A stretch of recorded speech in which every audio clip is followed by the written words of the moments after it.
sometimes our younger generation of athletes, they don't fall in love with the process because social media has allowed us to push the product and not necessarily the process. And so, this kid that's doing all these highlight videos with, shooting this ball and shooting that ball, or catching this ball and catching that ball, he probably could have been 2 for 50.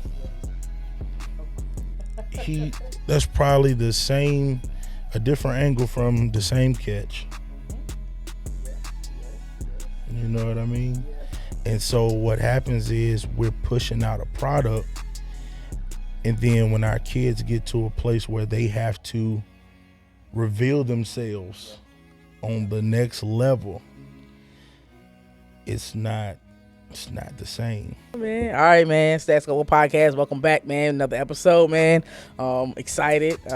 Always good when you get to sit down with family and have structured, important conversations. It's not all fun and games. It's not bad. It ain't about what's not happening with the family. But at the end of the day, like I said, very powerful person I'm sitting right here with. Impactful, powerful, all those great things, amazing things, and I'm excited for this thing, man. I can't wait for y'all to hear his story and learn some more about him, man. But welcome to the Stats Global Podcast, man, the show where ambition meets real talk. I'm your host, Coach T.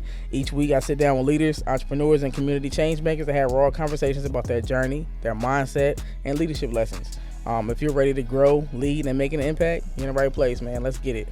So, without further ado, man, I'm gonna let this wonderful guest right here go ahead and let us know who he is and what he does, man. Antoine Morris Jr, Danville native, coach at GWHS, proud alumni there as well. Also founder and president of the Danville Bulldogs 7-on-7, and we got some other things coming up with that as well. So looking forward to that.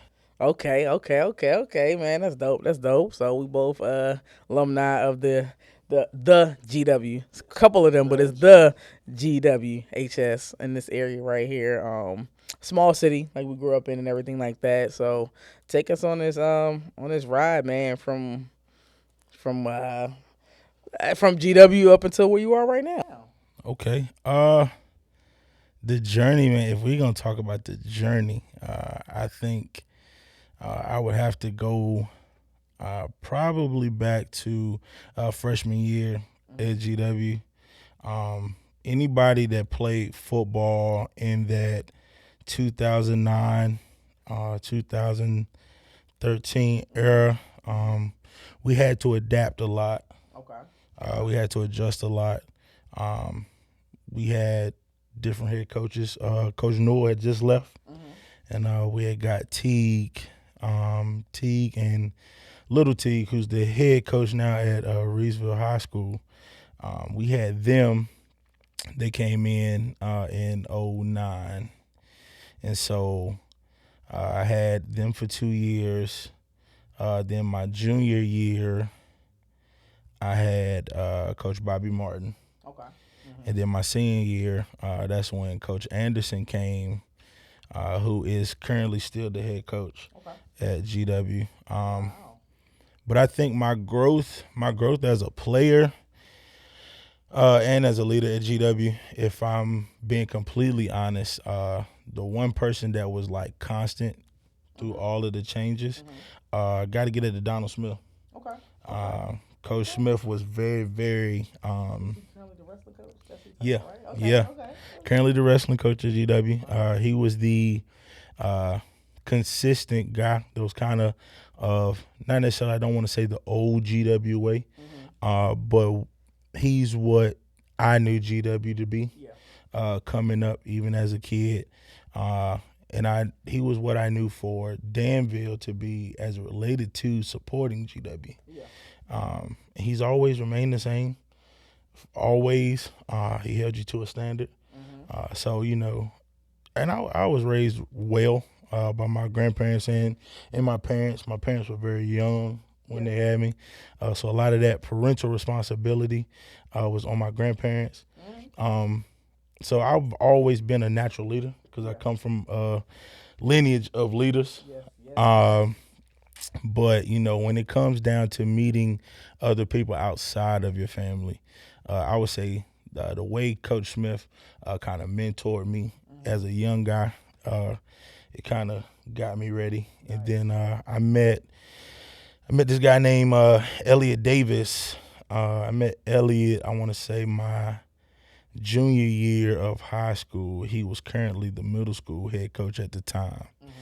And he had Victory Athletics. He had a small little gym, and I worked out with him in the off season, just kind of getting ready for senior year, because I kind of felt like got snubbed my junior year. So I just wanted to make sure, what, don't matter who coming in here, ain't gonna be no question.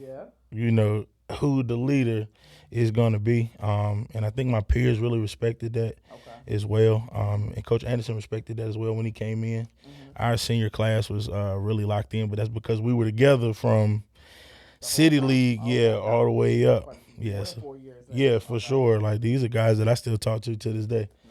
So that was the beauty of that. But when you get a hold of guys like Coach Smith and Elliot at the time, the mindset of always working started to come around, and just knowing that everybody's looking at you. Just being a proper leader. I really definitely learned that from Coach Smith. It's almost like another uncle for real. That's my guy even to this day. Like, it's always gonna be a dap and a hug. Like, he has no idea like the impact he had on me. Oh, well, he don't have to hear this and find out. He don't have to find out now. For sure. Oh yeah. Okay, so being high school football player. Did you play both JV and varsity, or you played varsity all 4 years? So I was blessed enough to be able to attend varsity after JV seasons, both 9th and 10th grade year. Okay. And then, of course, I was on varsity 11th grade, and then team captain my senior year. Nice. So the grind was real. Oh, yeah, man. That's leadership skills, man. On a football team, it's about 100 players out there. Just about. The numbers have always been big. But, there were some guys, before me that was some decent guys to look up to at the time. Guys like Vic Lanier, Gerard Motley, Darius Graham, rest in peace. DJ Binion. Kevin Schuller, Tim Moore was a good guy. Like Javis Petty, it was all types of guys, and then like my brother Ahmad and them were in front of me, Gerard, Chris Burden, Bobby Martin Jr., Travis. So it's like we had guys to kind of look up to coming up. So that's always a good thing too. It really is, man. It really is, and it's kind of. What do you say? I think the lines of that is kind of blurred now. That leadership, friendship, teammate kind of thing. If we're in the sports, we both coaching, varsity sports, so we get to see it a lot. It's a little, it's really hard to kind of see and find like before, finding like not as a coach. I think we were players. Captains were like a competition to become the captain. It was something that we strive for, but it was also something that I feel like as coaches, looking back on it now, coaches had to really make big decisions. And the criteria for captains had to really be there. Like, you had to meet those standards, show it. It was a lot to get that position. And when you got it, it was like, okay, you know what I'm saying? Like, it was that moment, sure. You know what I'm saying? Yeah. Now I feel like it's different. Like, I don't feel like it's wanted. And, athletes are maybe, I'm not going to say scared. I don't know. I don't even know what the word is for it. But I don't, for me, and it's tough to say for females because normally females are like natural leaders. It's not hard to, really get somebody to step up into that role and kind of just take, get the team. Or either I just have high standards for leaders. I don't know. I'm not sure, but. I think that has changed with the type of athlete that you want to be. Yeah. I could go back as far as like Little League, like with my dad and Uncle Moody, with Curtis Stevens, we call him Uncle Moody.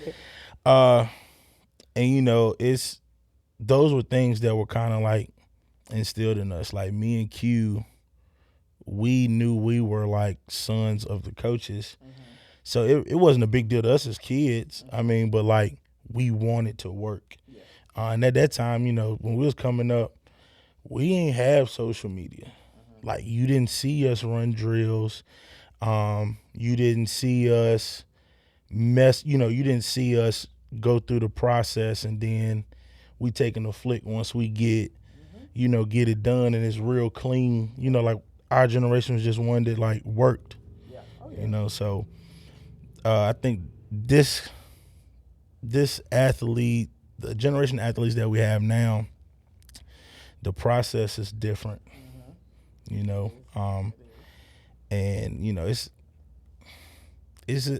the way I would say, I guess the way you carry your athlete or things that they used to want to be held accountable for, it looks more so like too much of a responsibility. That's true. That's true.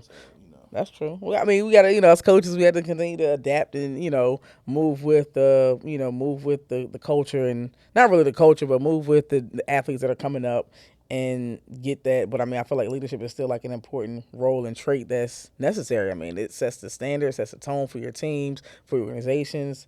And that trait goes beyond sports. It's in life, you know what I'm saying? Even if you're not leading something or somebody, you're going to have to lead yourself still. You have to continue that on. And if you're a leader within and can, kind of get those leadership traits down packed, then you'll be able to make sound decisions, you know what I'm saying? Surround yourself with the right people, things like that. And I feel like the youth are missing that a little bit, and it's just, I'm not gonna say it's gonna be a lost trait, but I wanted to continue. So I want to, do my part to continue to make sure I talk to them about, how important leadership is, but in a relatable way. And I feel like those are the things that I'm working on now. I'm going to work on some research and some, just do some deep digging to make sure I'm adapting to relate a message where they can understand it. Because, I mean, I'm relaying it how we got it. It's not working. It hasn't worked. I've tried. It's like, hey, look, I know how it's not getting across like it should. But if it's able to be, the message is able to be sent out in a way they can relate, understand, get it, and, see that direction of leadership, then I feel like it'll come back around, so it's definitely going to be different, and that's, I guess, like everything else. The dynamic has changed as far as it relates to parent, athlete, and coach. The process is where you grow. Yes. And I think that sometimes our younger generation of athletes, they don't fall in love with the process because social media has allowed us to push the product and not necessarily the process. And so, this kid that's doing all these highlight videos with, shooting this ball and shooting that ball or catching this ball and catching that ball, he probably could have been 2 for 50. That's probably a different angle from the same catch. Yes. You know what I mean? Yes. And so what happens is we're pushing out a product, and then when our kids get to a place where they have to reveal themselves on the next level, it's not the same. For sure. I agree. That social media part of it is that's one of those things where we're, but I feel like, I guess when we talk about leadership, it's one of those, it gives you that trait of discernment. We're seeing, knowing what's real and what's not real, or able to really see, okay, or just being able to ask questions. I think leaders ask a lot of questions. They don't just take what they see and go run with that. So if I see all these different catches, these different drills, maybe I reach out to the player that was doing it. Maybe I reach out to the coach, the trainer, the program, and get involved to kind of see if what I'm seeing on social media will get me those same results. Or when you get out there, is it what it was on social media? Like, I'm seeing all this hype. Wow, of course, you add all the spice with it from the highlight video. But when you get out there, it's either too hard of a work to get that highlight reel, which means that, I thought I was able to come out here and do something easy and get a nice highlight reel, but it's actually hard work and they're actually really working. Or, they're not even really doing nothing. I mean, that video is not even what's going on. You know what I'm saying? It's either it is or it or And it's a gamble. It's definitely a gamble. Um, man, social media can hurt you or it can help you. For sure. And it's not all bad, social media, for sure. But I mean, I think, like I said, like we both agreed on with the youth, they're looking at it, and it's giving them the instant gratification of whatever it is they're looking at: money, fame, celebrity, like sports now, going to the draft, going to the league, NILs, college, like everything is just so like instantaneous, where they feel like it's just happening like that. Everything has a money sign behind it now. Like kids are able to be monetized by however many followers they got, how much content they push out, whatever the case is. And, a lot of times athletes and parents both, they will go after what's dangled in front of them because over here it might be too much structure. For sure. And sometimes I would say the person that is on you and grind every day, you'll always run to the person that you don't see their mistakes the most. You get what I'm saying? I agree. So whoever you don't get this, whoever's not yelling at you the most, whoever's not pushing you to be your better self, whoever's not staying on you about the things that are important, you're going to go over there before you stay over here because you're not understanding that we're helping you grow. We're helping you grow. When it stops, we're still helping you grow. And it happens that way a lot. You're right. That structure piece is important. I know when we were talking about, like different deals, like money is backed by that, but they're also going to, the money from NIL deals or anything is going to back somebody who they see some longevity and influence in. In order to have longevity and influence, you have to have people around you, mentors, and just people in general, like that are going to lead you in the right direction and guide you. You also have to have leadership skills within you to continue to want to build and become what they put the money behind. Because they may see the potential, and you may not be there yet, so you have to continue to grow into that person. So if you're not used to that growth, that hard work, that grind, that process, the money's going to come and it's going to go right back out. They give you $100,000, and they take that same $100K back, and if you're not producing. So I mean, regardless of what happens so quick, you still have to put in that work behind it. But even so, more of what you were talking about, like not seeing mistakes, that's something that's coming real and real to me every day. You know what I'm saying? Especially when you get into the parenting, right? So you learn a lot by making mistakes and failing. So the interesting thing for me that has been the most impactful was buying my daughter a bike, Christmas, and her learning how to ride a bike from then until now. This is so December 2024 all the way till now, where it was about like May 2025. Like, you know what I'm saying? Like, just the process of that 6 months of learning, like the first, I can't do it. I don't want to do it. I was just not pedaling, wasn't going, it wasn't staying up. It was just to then getting it. Now I got a little push. I can go, but it's only for like 2 seconds. To now I can go for like 30 seconds. And now I know how to ride, but I don't know how to stop. Like, oh boy. So now we had to ride and stop. And then, just the whole process now was just smooth. You know what I'm saying? But that process, if she gave up, or if I let her give up, the bike will be useless right now. Sure. But that's life in general. You know what I'm saying? In order to become that highlight reel, how many passes did you drop? How many passes did somebody throw to you? How many times did you run? If you're the quarterback, how many did you throw and miss? You know what I'm saying? Do you understand that angle? How many times you had to see somebody run a slant route? I don't know nothing about football, but I've seen that before. Like, how many times you had to see somebody run a slant route in order to get that connect consistently? You know what I'm saying? Like, you have to miss way more passes than you connect with to know how to handle that at any moment in the game. You know what I'm saying? And that's that process of riding a bike, messing up, getting it back. What am I not doing? What am I missing? What can I do better? How can I get that right there? Like, I saw my player had to reach too far, so maybe I'm off a little bit. I'm shooting my free throw and keep hitting the back of the rim, so something needs to be adjusted. I mean, how many free throws I need to shoot before I make it? And it's consistent. You know what I'm saying? It's just that process that a lot of players are missing, and it's just seeing that little device that's just right here and we're seeing everything without a process. Even the what is that you can record in what's that mode, what is it, I forgot. If you record something, like if you try to build something and you record it in that mode, I can't even think of what it is. I'm getting a blank. if you want to record, like if I'm trying to build a bed, like take this new bed out the box and build it, you can put it in. I'm gonna have to look at my phone, man, because it's gonna drive me crazy. What is it called? What is it called when you record in not slow mo? Man, I don't know. Time lapse. Oh, yeah, when you record in the time lapse mode, it records that whole process, but it speeds it up still, so it's still not even showing you how long. Like they put how long it really took everything. Just it could have been a 3-hour process, but the time lapse on social media is 2 minutes. So, but that's wild, man. So high school football player, team captain your senior year, and from there, college. Yeah.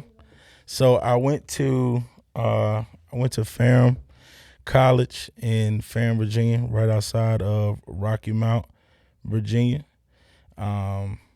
where I did play for a year. Okay. And then reality kind of set in. Mm-hmm. At that point. Division III ball don't get no scholarships. Okay. There's absolutely no scholarships. Mm-hmm. But the funny thing is, I just finished up year 11 of coaching. Oh, wow. So is that coaching while you were in college? Yeah. Wow. Yeah. Wow. So Elliot Davis, who was my trainer at the time, he was the middle school head coach when I graduated. Okay. And so that summer, I would work out with him in the morning, mm-hmm. and then I would go with him to Bonner, mm-hmm. for middle school football practice. Nice. And so what turned into just a couple bag drills with, mm-hmm. the big fellas, mm-hmm. turned into me being the offensive line, defensive line coach for middle school. Wow. That's not where you stopped, though. No, absolutely not. And so I did volunteer for 5. I did volunteer for 5 years. So what ended up happening was, at the time, middle school was not necessarily considered like junior Piedmont, but they were playing the middle school teams of the Piedmont district. So, Philadelphia Collinsville is the one for Bassett. Laurel Park is for Magna Vista. Martinsville Middle is for Martinsville, of course. Okay. So all of those schools that were around us, for real, they was 35, 40 minutes from Ferrum. Yeah. So what I'm going to do on a Wednesday, and I'm not playing football, I'm going to coach middle school football and come back to college. Okay. And so that was really what I did. All the way up till the day before graduation, I got the best call of my life. Coach Anderson, Nick called me. I was going to graduation practice. Nick called me and was like, "Hey, how would you feel about being our middle school head coach?" I was like, "Bet."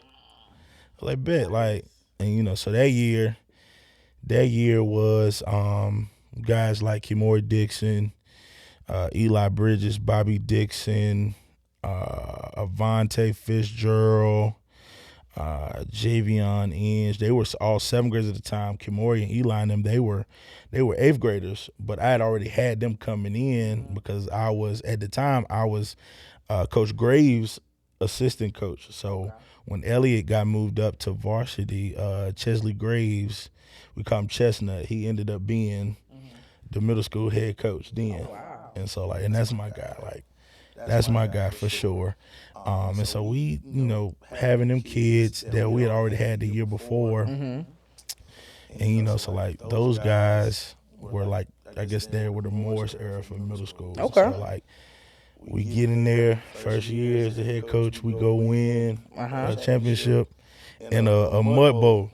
Okay. And this is stuff that these kids still talk about to this day, and they graduated. Wow. You know what I mean? Wow. So then these guys that are seniors now, we got snubbed from having their 8th grade year because of COVID. Okay. So COVID came. The class 2025, they share a very special place in my heart because we was going to get that. We was repeating for sure. We had a lot of guys coming back, man. Oh yeah. Some of those guys were guys that you heard this year. Yeah. Were really good for us. So okay. Okay. Yeah, I've definitely been on the lookout, and listening and seeing, the talent is still coming out of the George Washington High School, and For sure. it's been amazing. It's been amazing. But you said something powerful that went back to what we were speaking on previously about the process. Right, you said that so humbly, but I heard you very clear. You slid right through that, like I was just, saying regular. Like when you authentic and you true to this thing, that's how it is. Like when you really love what For you sure. do. So I heard that you love what you do because you were volunteering coaching for 5 years. That's a long time to volunteer coach, which means to those who don't understand, you don't get paid. So you're out here giving back to the youth and doing what you love to do without any paycheck. You know what I'm saying? That speaks volume in itself. However, you said that 5 years while in college, going to the games, and all that led up to a head coaching job for the same position that you were doing voluntarily. Mhm. Wow. I didn't know that. I knew you were coaching, but I didn't know that's what the process looked like. But that goes to show exactly what we said as a fact. I saw social media. You're coaching football. I knew you were in college. I just didn't put the correlation together of both college and coaching.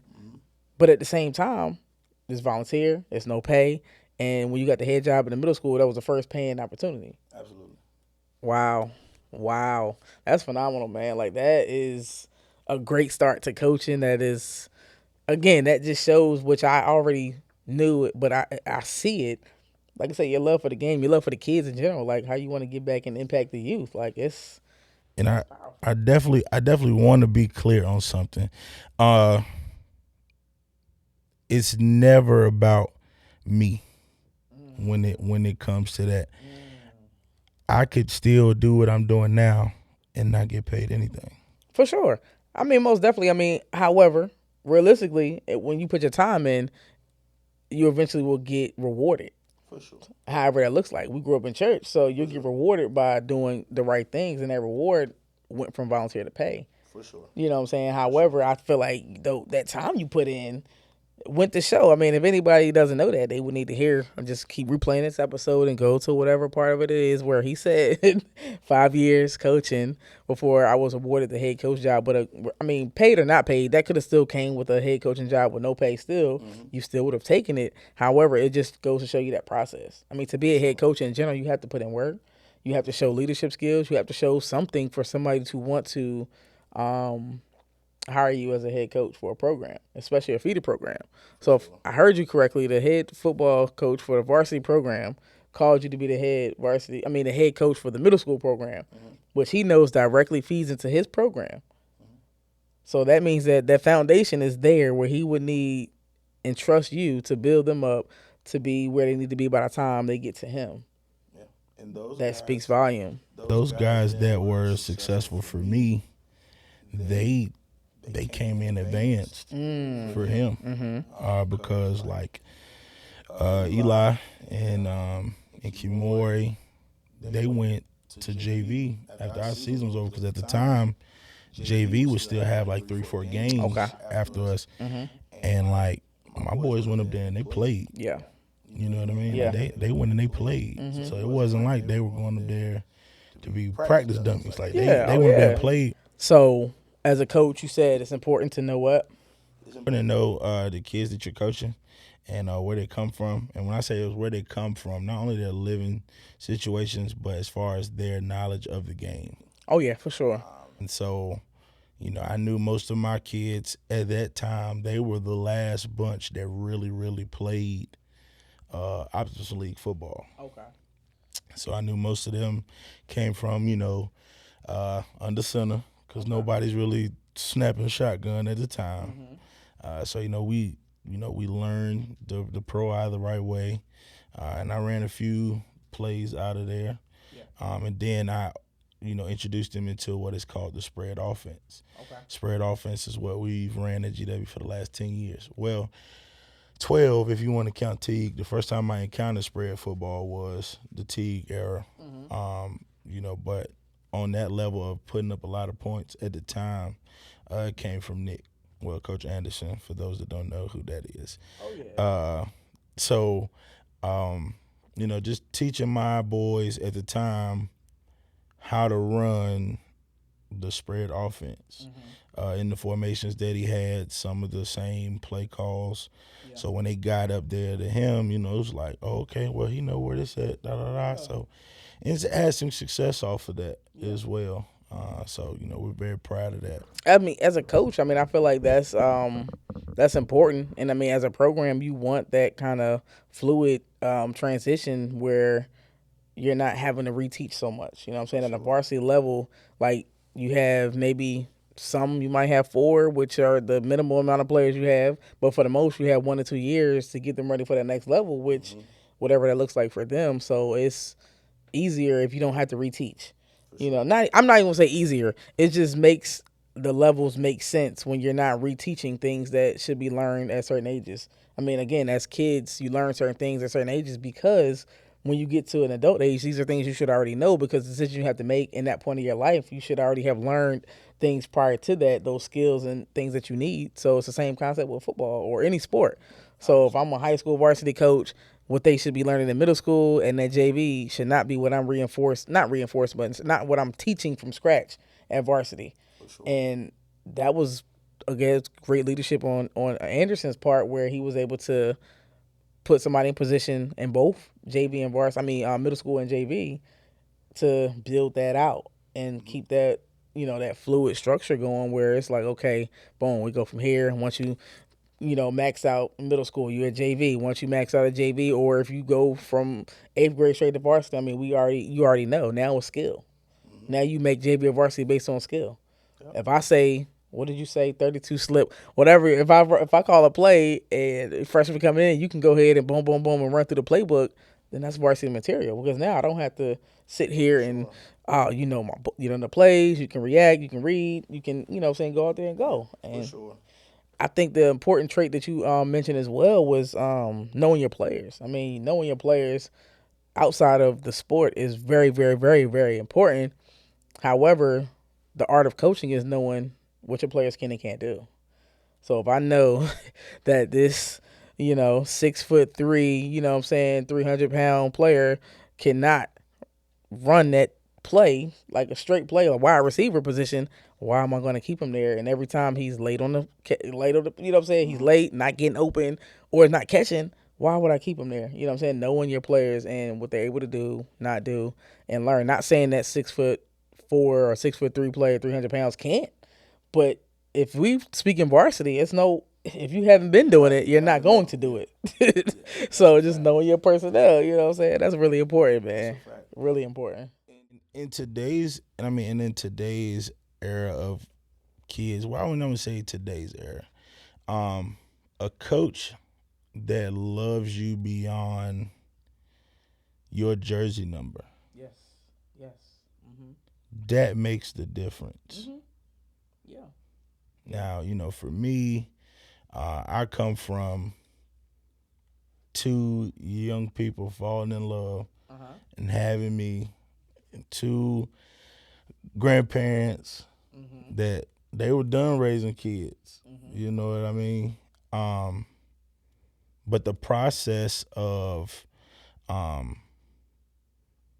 getting to college, knowing what college looked like, the last person my grandparents had put through college was my Uncle Reggie. Okay. That was 16 years. After, that's a while by the time it was my time to go, so it looked different. Football recruiting looked different. So a lot of what I didn't have or what I was not knowledgeable of, I had to learn that so I could be in some of those places for some of my kids. Yeah, most definitely. That goes to show again the authenticity in you as a coach, you as a person, and for your program, which we haven't got to yet. We're just gonna get to the Bulldogs. We talked about the Danville Bulldogs, but that goes to show that the power behind it is more than just, hey, come wear this jersey, come wear my brand, come play for me, let's play football, let's get out here in the grass and let's run some Like, it's more than that. Oh yeah, it's definitely more than that. Beyond the jersey is hey, did you eat today? Did you sleep? Everything okay? How's the fam doing? How are you doing? Like, okay, well, this is what we need to be doing because, you know what I'm saying, let's work on some things. You know, this is what I need you to start doing. When you leave practice, I need you to do X, Y, and Z to make sure by tomorrow, you know what I'm saying? Because at the same time, you still have to play for me. So I still need you to be ready to get on this field, this court, whatever we're doing. But I need you as a person to be ready, and I feel like as a coach, that's the most important part, and that's being authentic. You know, not just hey, okay, number 12, AJ, you know what I'm saying? Like, oh, I need you to go. All right, I'll see y'all tomorrow. And honestly and transparently, I mean, that's what this is all about. What do you call it? I what you do when you watching film, whatever. I always evaluate myself at the end of the season, at the end of the games, you know, month by month. I'm always looking to see how I can improve. What am I missing? And I feel like the last 2 years as a head coach for varsity has really been a challenge for me because it's a different level and it's different. You know, middle school, I'm able to connect with the kids a little bit more because I feel like me naturally working and just being around that age group of kids is just like a, you know what I'm saying, it's home for me because I'm always having kids with me no matter where you are. You know what I'm saying? There's always some kids with me. So I feel like that age group is like that comfort zone. So now I'm at that different age group. You know what I'm saying? High school kids. I'm about to be an adult. I'm about to go to college. I'm about to be on my own. I know what I want. I know what I don't want. I know I know what you're going to do. It's a lot of personality development at the middle school, but at the high school it's developed. And it's developed and it's speaking back, yes, and think like you said. But at the same time, as a leader, as a coach who looks at that player more than the jersey number, like I know what you're going to need to adjust, work on, and build upon and grow towards when you start wearing this jersey. Yeah. Like when that ball stops bouncing, whether it's 12th grade year, in the 12th grade year or beyond, what kind of person are you going to be? And if you came from anywhere around me, that needs to be somebody. You know what I'm saying? Whether and that's not somebody like, oh, hey, making all this money, you know. And you need to be somebody. Like you need to be a stand-up person if you've been around me as a coach. So the challenging part for me was that connection piece, like because I didn't want to get too close because trauma. It's a trauma response for me. Just speaking transparently from me growing up of that separation. Like if they quit or they don't want to play anymore, or once they do leave, for me, and like you said, you weren't thinking about you. I wasn't thinking about me, but I was thinking about me, if that makes sense. Mm-hmm. Like I wanted them to be the best person they could be. However, I wasn't like it was. If we look at the closest of me and my players, it was always that missing piece. It was always that like that not we didn't fully get here like as a coach and player. I mean, you're not going to get there with every player, but the majority of your players, when you're the type of coaches that we are, you're going to get there. Like you're going to have that. For me, it just like it was always right here, meaning we weren't like all the way connected because I was keeping that wedge right there. I didn't want it to get too close. And like I said, as I keep evaluating myself, I'm like, that's that missing piece that would transform a lot. Like maybe a game, you know, maybe a season, maybe a championship, you know what I'm saying, if it comes down to winning. But also, once they're gone, those continuing relationships, it will continue even further, like consistently. You know what I'm saying? Like I like those type of things. So I see you do it a lot as well. And like I said, when you spoke on that, that's powerful and that's important as a coach. And for me to be able to speak on that, I mean, that's a leadership trait that I have. I mean, being a leader is everything. So being a leader is also being able to reflect and look and see how you can grow and how you can continue to get better and be better at what you're doing. And for me, it's that mesh, that relationship that needs to connect all the way through with, okay, on the court, in the gym, we are good for real. Outside of the gym, I mean, I'm checking, but it's not as much as I could be. I could be doing more. And I know I could be doing more. And I feel like I could be doing more, and I will. Like, I know I'm going to do more and finding out, you know what I'm saying, Rich, hey, what you normally do to, you know what I'm saying, outside of practices and stuff like that, how are you connecting with these players? Because it's a little different. Like, you've been here, you know, with a lot of these players for a long time. I'm just now coming back. So I'm not going to say it was easier, but I mean, you've been around, like just being in the city, seeing the growing up and the kids here and there. So you're able to connect on a different level than me, but it's still the same thing that needs to happen. So like, what is it that you do besides being yourself? Uh, I mean, I gotta be transparent. I think that sometimes coaches look at coaching as just what it is, coaching. Coaching is it's a ministry. Yes. If you want to be completely honest, Yes. and in doing ministry, you have to be able to serve Mm-hmm. and serve wholeheartedly. Mm. So for me, that's a great trait for me. I'm guessing from other people, but I'm learning. Well, I'm battling Okay. with that with the what comes with me serving wholeheartedly. Because sometimes the decisions that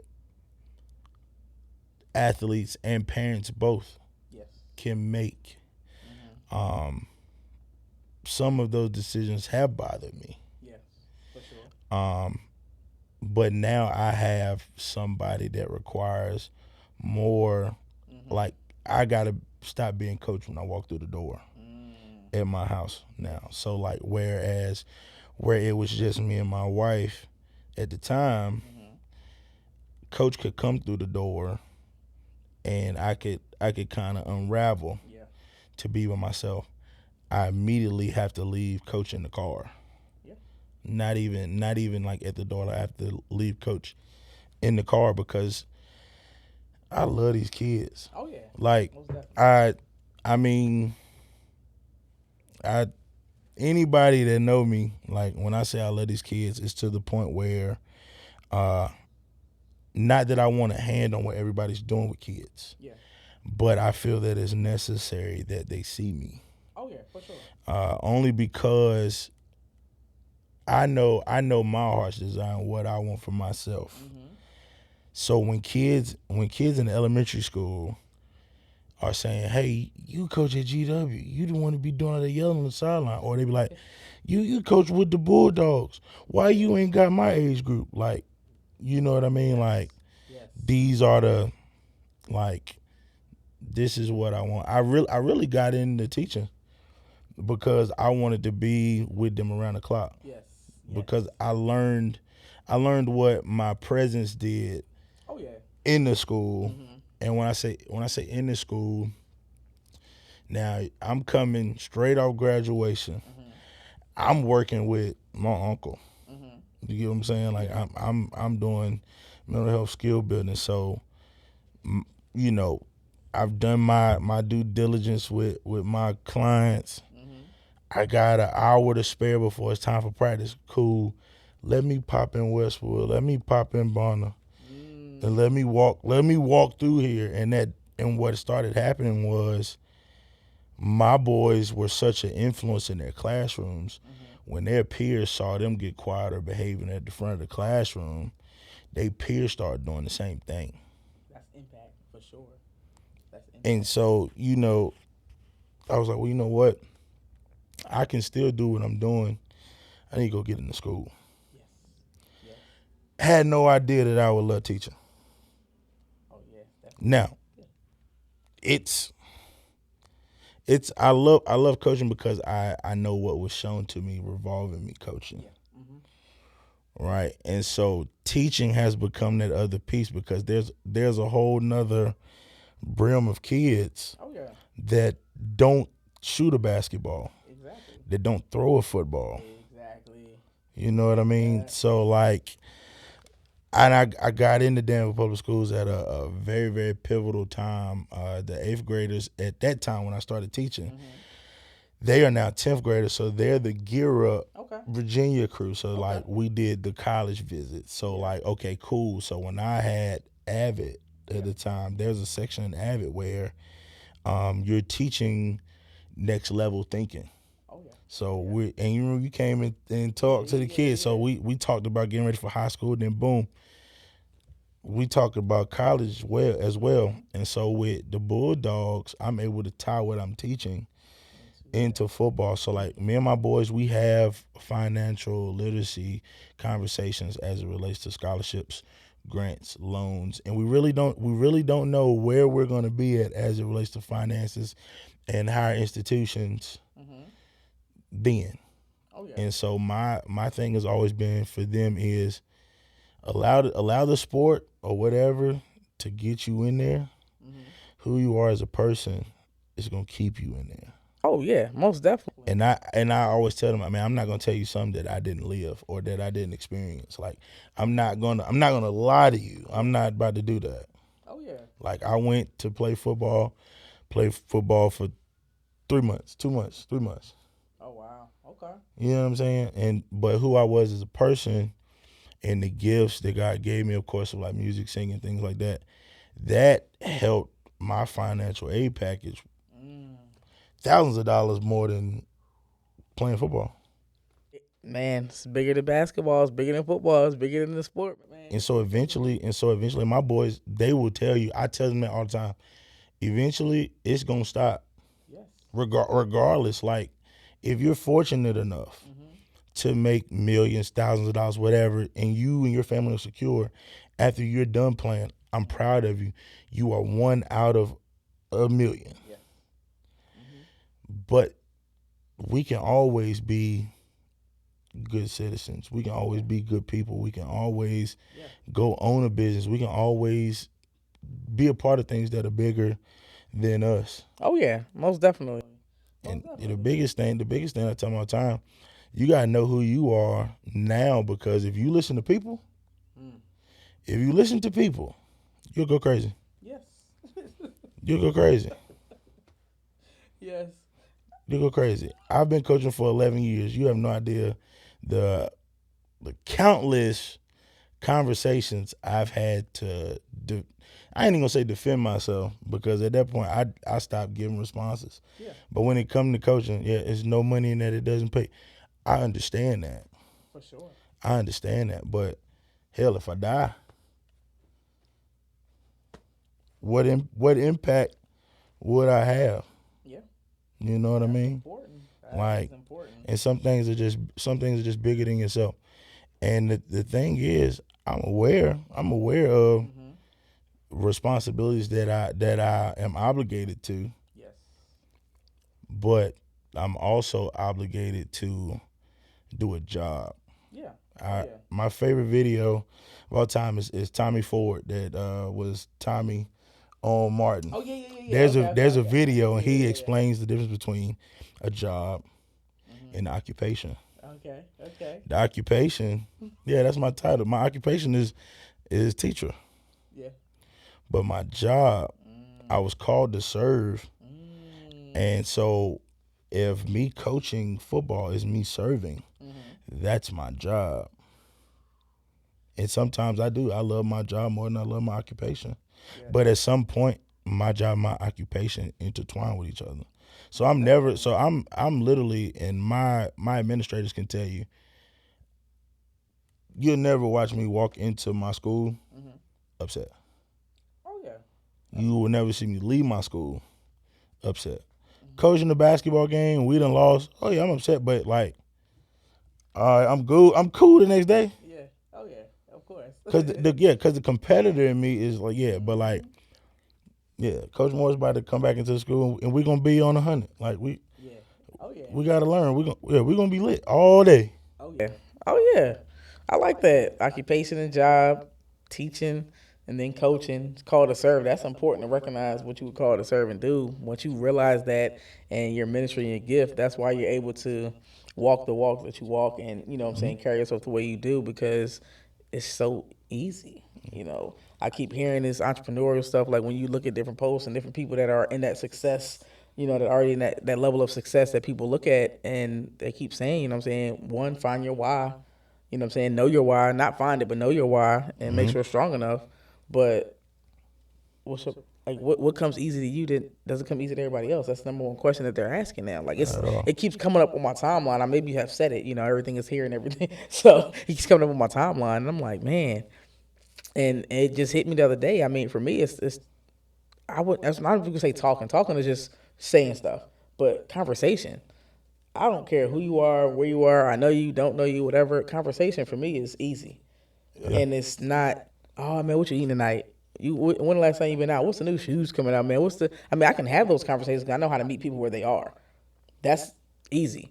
I also know how to have that conversation with that millionaire, with that entrepreneur that's Yeah, for aspiring, sure. with that student, with that parent, with that wherever you are. We can have this conversation. It can go 5 minutes, it can go 50 minutes, it can go 2 hours because I'm able to hold a conversation that's impactful, asking the right questions, helping, listening, whatever it is. Whether I said a lot, now I've been really paying attention. I haven't been saying a lot. I've asked one or two questions and just general conversations, and they're just like going in. And I'm like, man, what I'm saying? They must have needed that, and they, whatever it was. So I'm like, I'm able to really walk in that now, like, and I love it. I love Yeah, it. And because I mean, sometimes people need just for you to ask them a question, and then it just go all out. You're like, man. And I'm just like, yep, yep. And so, what I'm saying, what did you learn from that? What did you gain from that? If it's something not good, or what are you going to do? Like, what decision are you going to make? Like, how are you going to, like, what's your goal? Like, sometimes when they're talking, like you say, you ask that one question, they said so much, but I'm like, for me to understand how to respond to you, what is your goal? Like, what's your purpose? What are you trying to gain overall? Like, I'm always thinking about the future. You know what I'm saying? Like, what is it? And just kind of help them that way. So, I mean, it's, relaunch of my podcast, man, it's been the best thing ever for me because I'm like so comfortable, so excited. I'm ready, and it's a different this go around. Like, just go full. I say go full speed. Like if this is what you're doing, like go full speed. And I believe that, and I ain't trying to sound like too spiritual, but like that's just like where I come from. oh yeah, for sure. You know what I mean? Definitely. What I've noticed or what I've had to learn is when you serve with no intentions. You know what I mean? When you, as a coach, I'm always intending to win, Yes. right?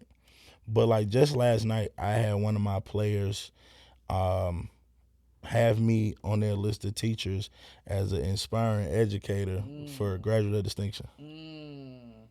That's what I'm talking Now, about right now. like, you know what I mean? And this kid has been with me since 6th grade. Okay. He's graduating this year, Okay. right?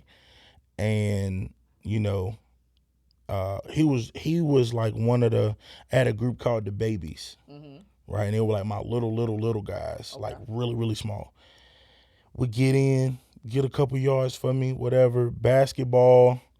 I throw him in the game, and I say, AJ, pull it from the red line. And he shoot it. And he'll point at his veins. So every time I see him, I'll be like, what's in them veins? He'll be like, ice. And this is a kid that remembers this, and now he's graduating. And, me and his parents, I love my parents. Yeah. I love my parents. I tell people all the time, if you have a coach that is only talking to your kid and not having conversation with you, get away from them. Yeah. Speak to me. I'm listening to you. Like I said, I'm hearing you. Get away from I'm hearing you. Speak to me. Because what happens is those conversations at home seep into that kid. And so if coach and parent does not have a good relationship, if coach and parent doesn't have a good relationship, neither will athlete and coach. What does that look like? Coach and parent relationship. Like, what does that look like to get that? Like, that's important. Like you said, when I said speak to me, I meant that. Like, okay, because I'm like, I know I talk to parents, but I don't know if it's an intentional conversation. Not that I'm not. I'm an action person. Okay. I show up. Okay. I show up outside of the sport I'm coaching. Nice. Okay. And I was lucky. Like coming up till I was like 11 years old, my coach was my dad. Okay. You get what I'm saying? So it's like, yeah, my coach in the other room for real. So it's like, but I watched honestly some of the best. If I'm looking at a coach, some of my best coaching periods. I love my Uncle Reggie. Most def. That is, if I had a hero, a superhero, that's Superman for me. You beat me to the punch. We're gonna come back. Like that's Superman for me. My papa is like he in a category of his own, because there wouldn't be my dad and Reggie without him, and then there's no him without my great grandfather. So when we're talking about serving, I've watched serving from generations down. But like one of my biggest key moments of watching a coach, my uncle Reggie used to be like a basketball coach or whatever at Gibson. Okay. Now, like this is small little Reg white tribute. I'm with him everywhere. Like they think I'm his son for real. I remember that. Okay. I watched how not only did he allow the boys to hoop, man, he mentored these kids. Yes. I'm talking like we went to homes.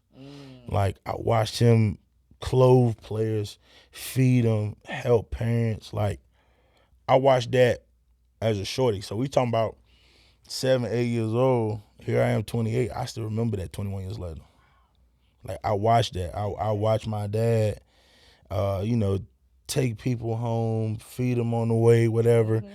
I watched like the OGs run up.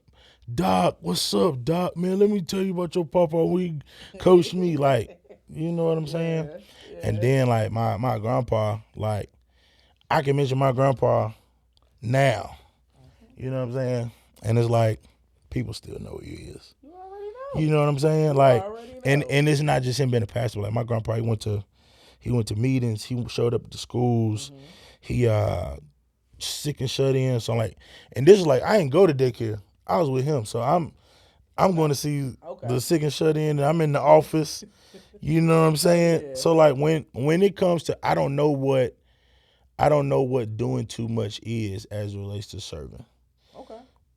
If there's a task, if there's a need, you do it. That's most definitely. And I'm the type where like I ask, is it okay to do this? Mm-hmm. But then when it's like, Coach Mose, you always ripping and running, you ain't got no help.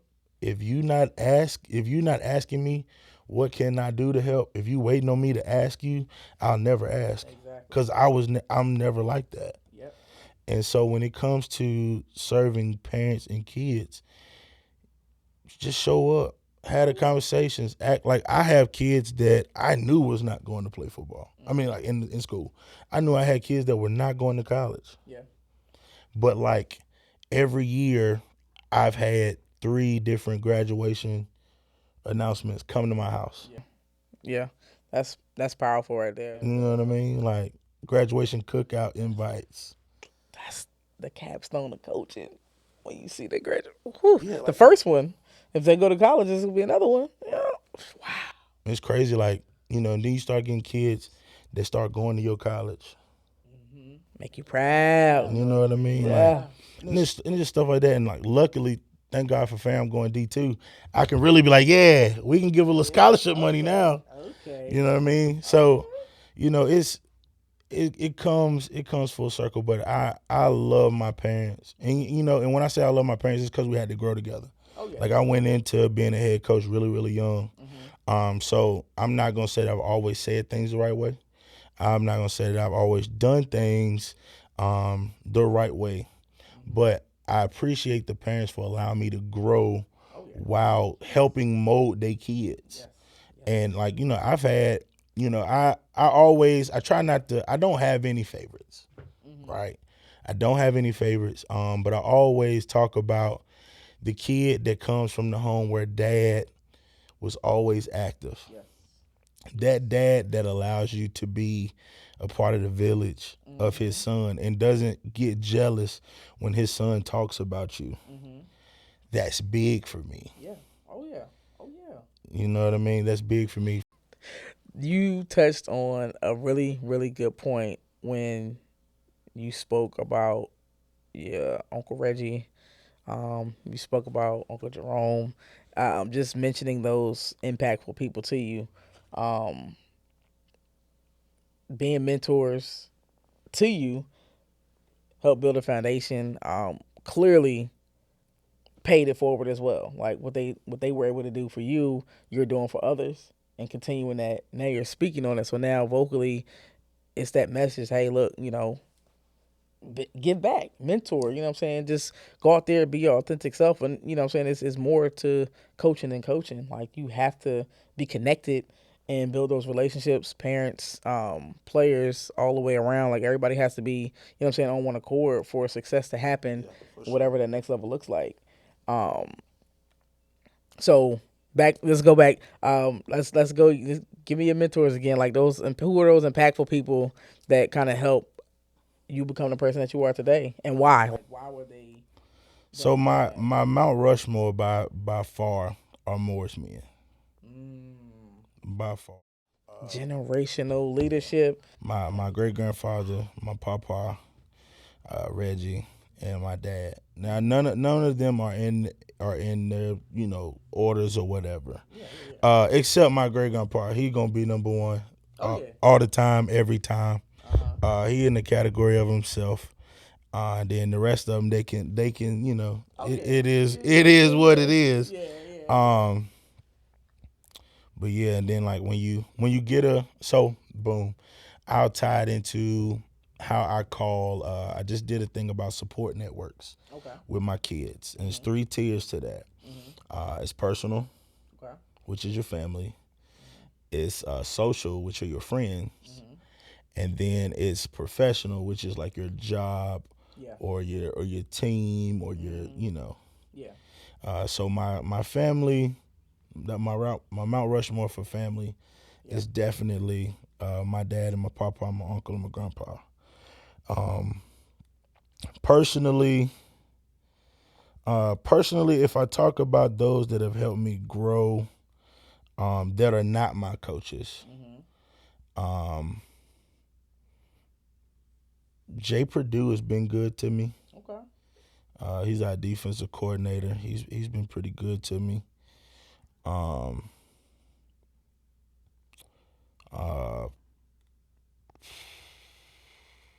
LJ Flinthall, who is the head guy of the Burlington Bulls.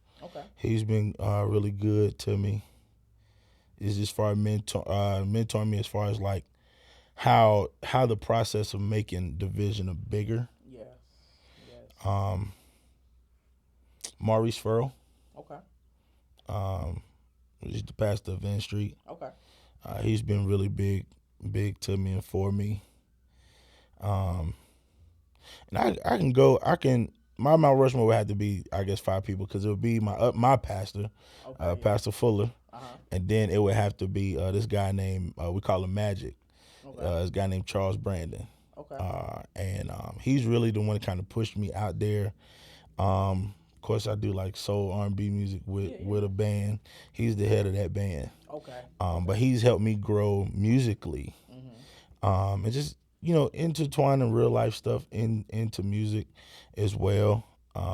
So those 5 for personal.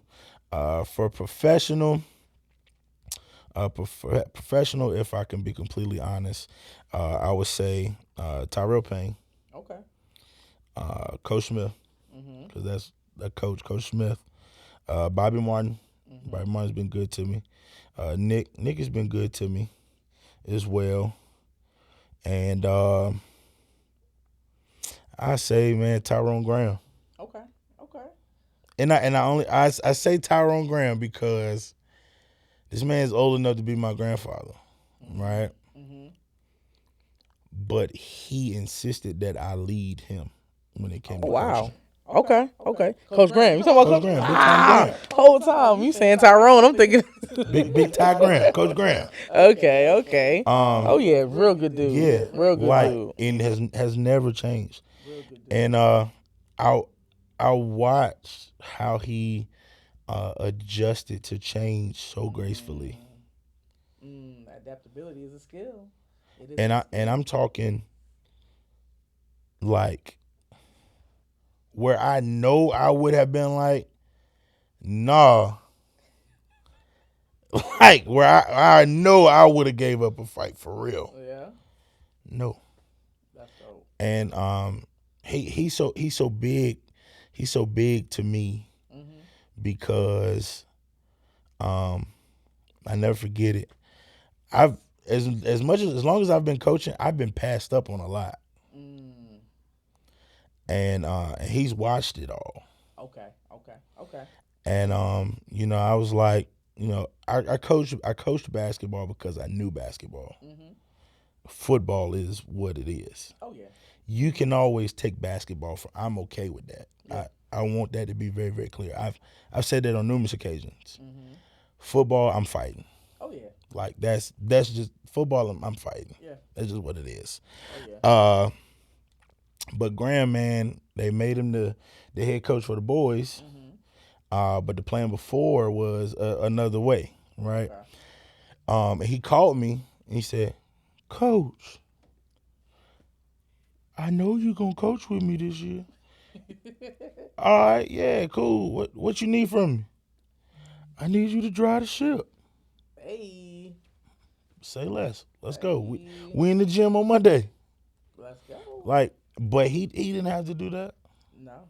He didn't have to do that. That speaks to, again, your impact, what you do, your leadership skills for somebody to want you to lead and, you know what I'm saying, just take over. That's why that's powerful.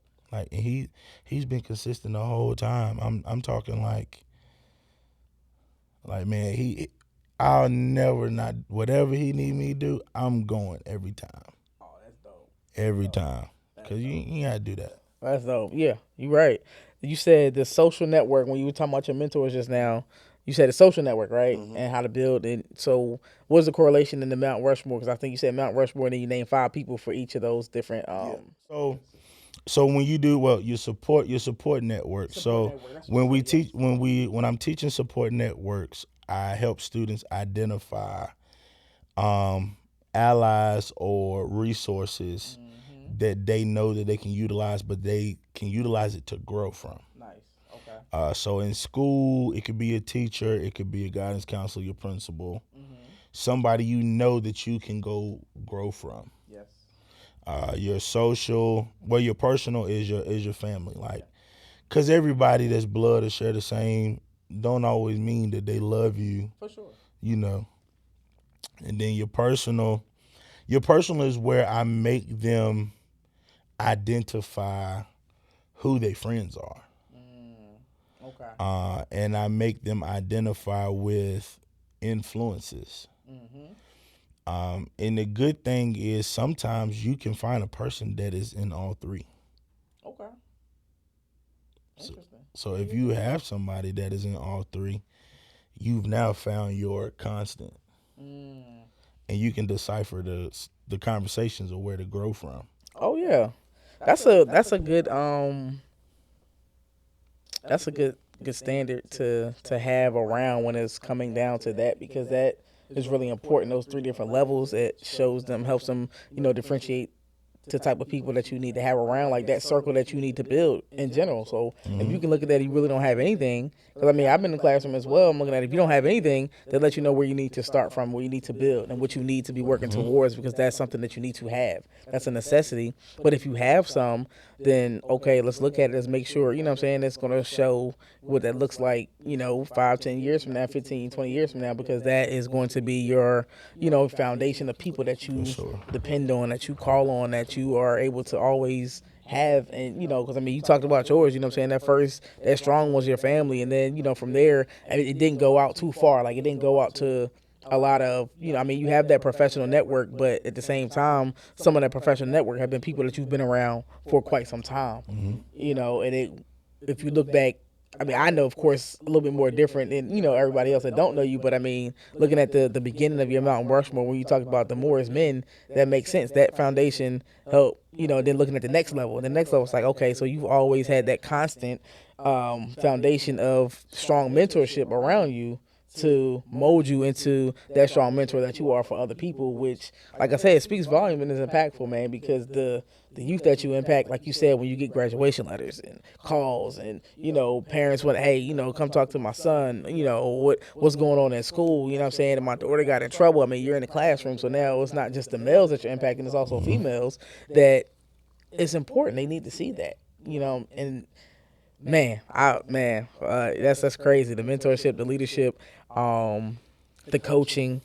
What are your coaching principles that you use? Like, I mean, because like I said, when it comes to you coaching, you're respected.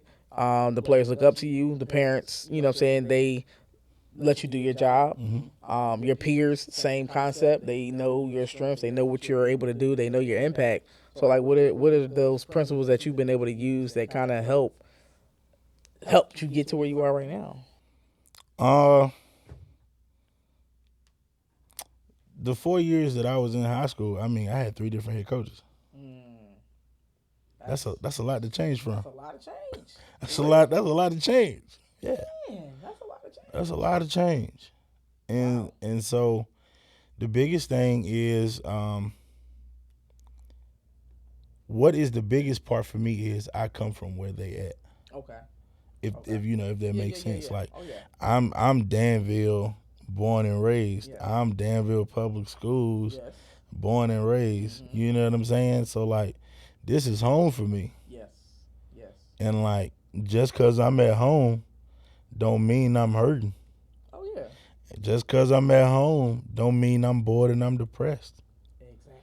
I came home and I gave back and I did things, and I'm doing things that I enjoy doing. Mm-hmm. And you know, like I've started my family here. Yes, you have. I've started my family here, Yes. and Danville is what we as those that live here make it. Most definitely. Um, Most definitely. and you have to be willing to do things that you don't always have to look for something back. Yes. Mm-hmm. And I think really coaching has just, I guess, shifted my mindset as far as like what to do. Now that doesn't mean that,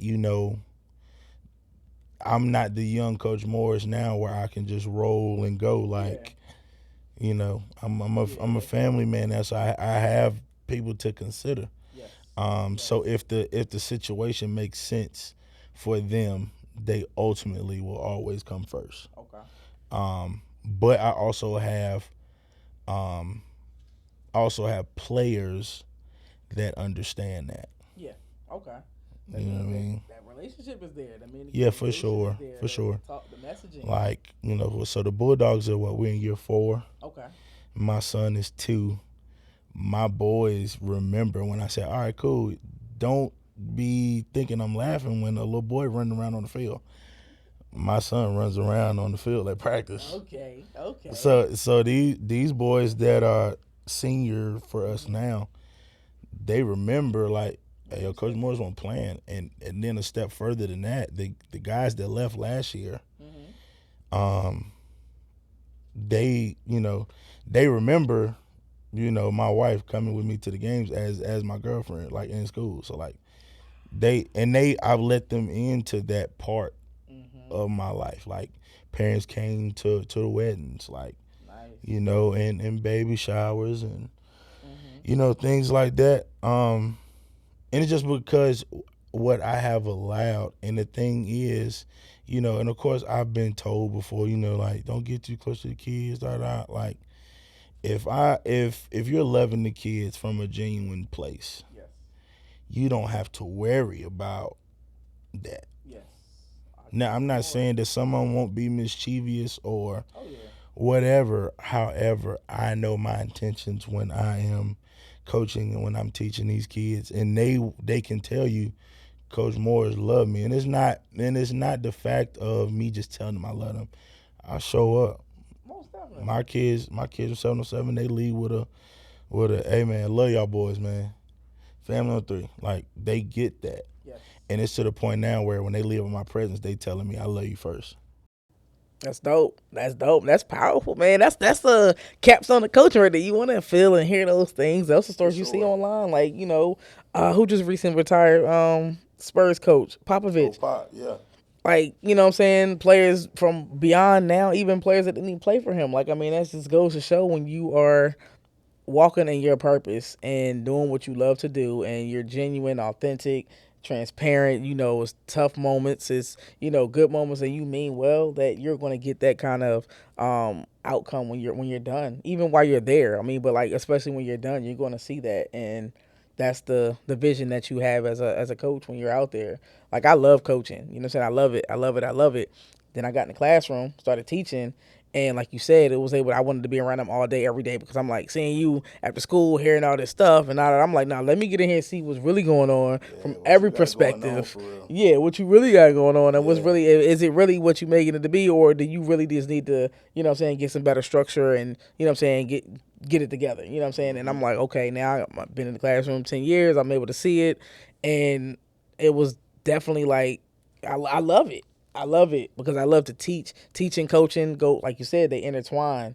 You know, you're teaching life lessons when you're on the court, on the field, that are going to go beyond the classroom, the court, or the field that they need. And it just goes hand in hand. And if it just so happens that you're coaching a sport that you love, it's that much greater for them because you're giving it your all. Like football to you is what basketball is to me. Like you can take softball away from me from coaching, I'm cool. But basketball, I'm gonna give we're gonna have a we're gonna listen. I'm doing any and everything I need, like, cause I mean, like, what's going on? Like, I know basketball. That's where I'm at with it. Like what I got to do, and you know the biggest thing is kids need structure and routine, and not so much of you. You wouldn't know half of the things we talked about if I didn't tell it. Wow. You talking about as far as the parents? They're like just in general. Like even when I'm training, like I have kids that are not at GW that are in college now that I was training. Like, yeah. But you'll never know that if I don't say that. And so, you know, kids need structure, they need routine, and they need genuineness. Yes. The same thing that I'm trying to get likes and followers on, I'm gonna do it regardless. So. Yeah. So you were talking about the Danville Bulldogs, which is your organization that you founded and gotten started, man. So, like, what is it? Like, what is it? Matter of fact, I like to know how you even came about with Danville, but like, what even made you get started with it? Funny. So in COVID, you know, there was absolutely no football at the time, but there was 7-on-7 going on, just not in our area. But a lot of our boys went and played in other areas.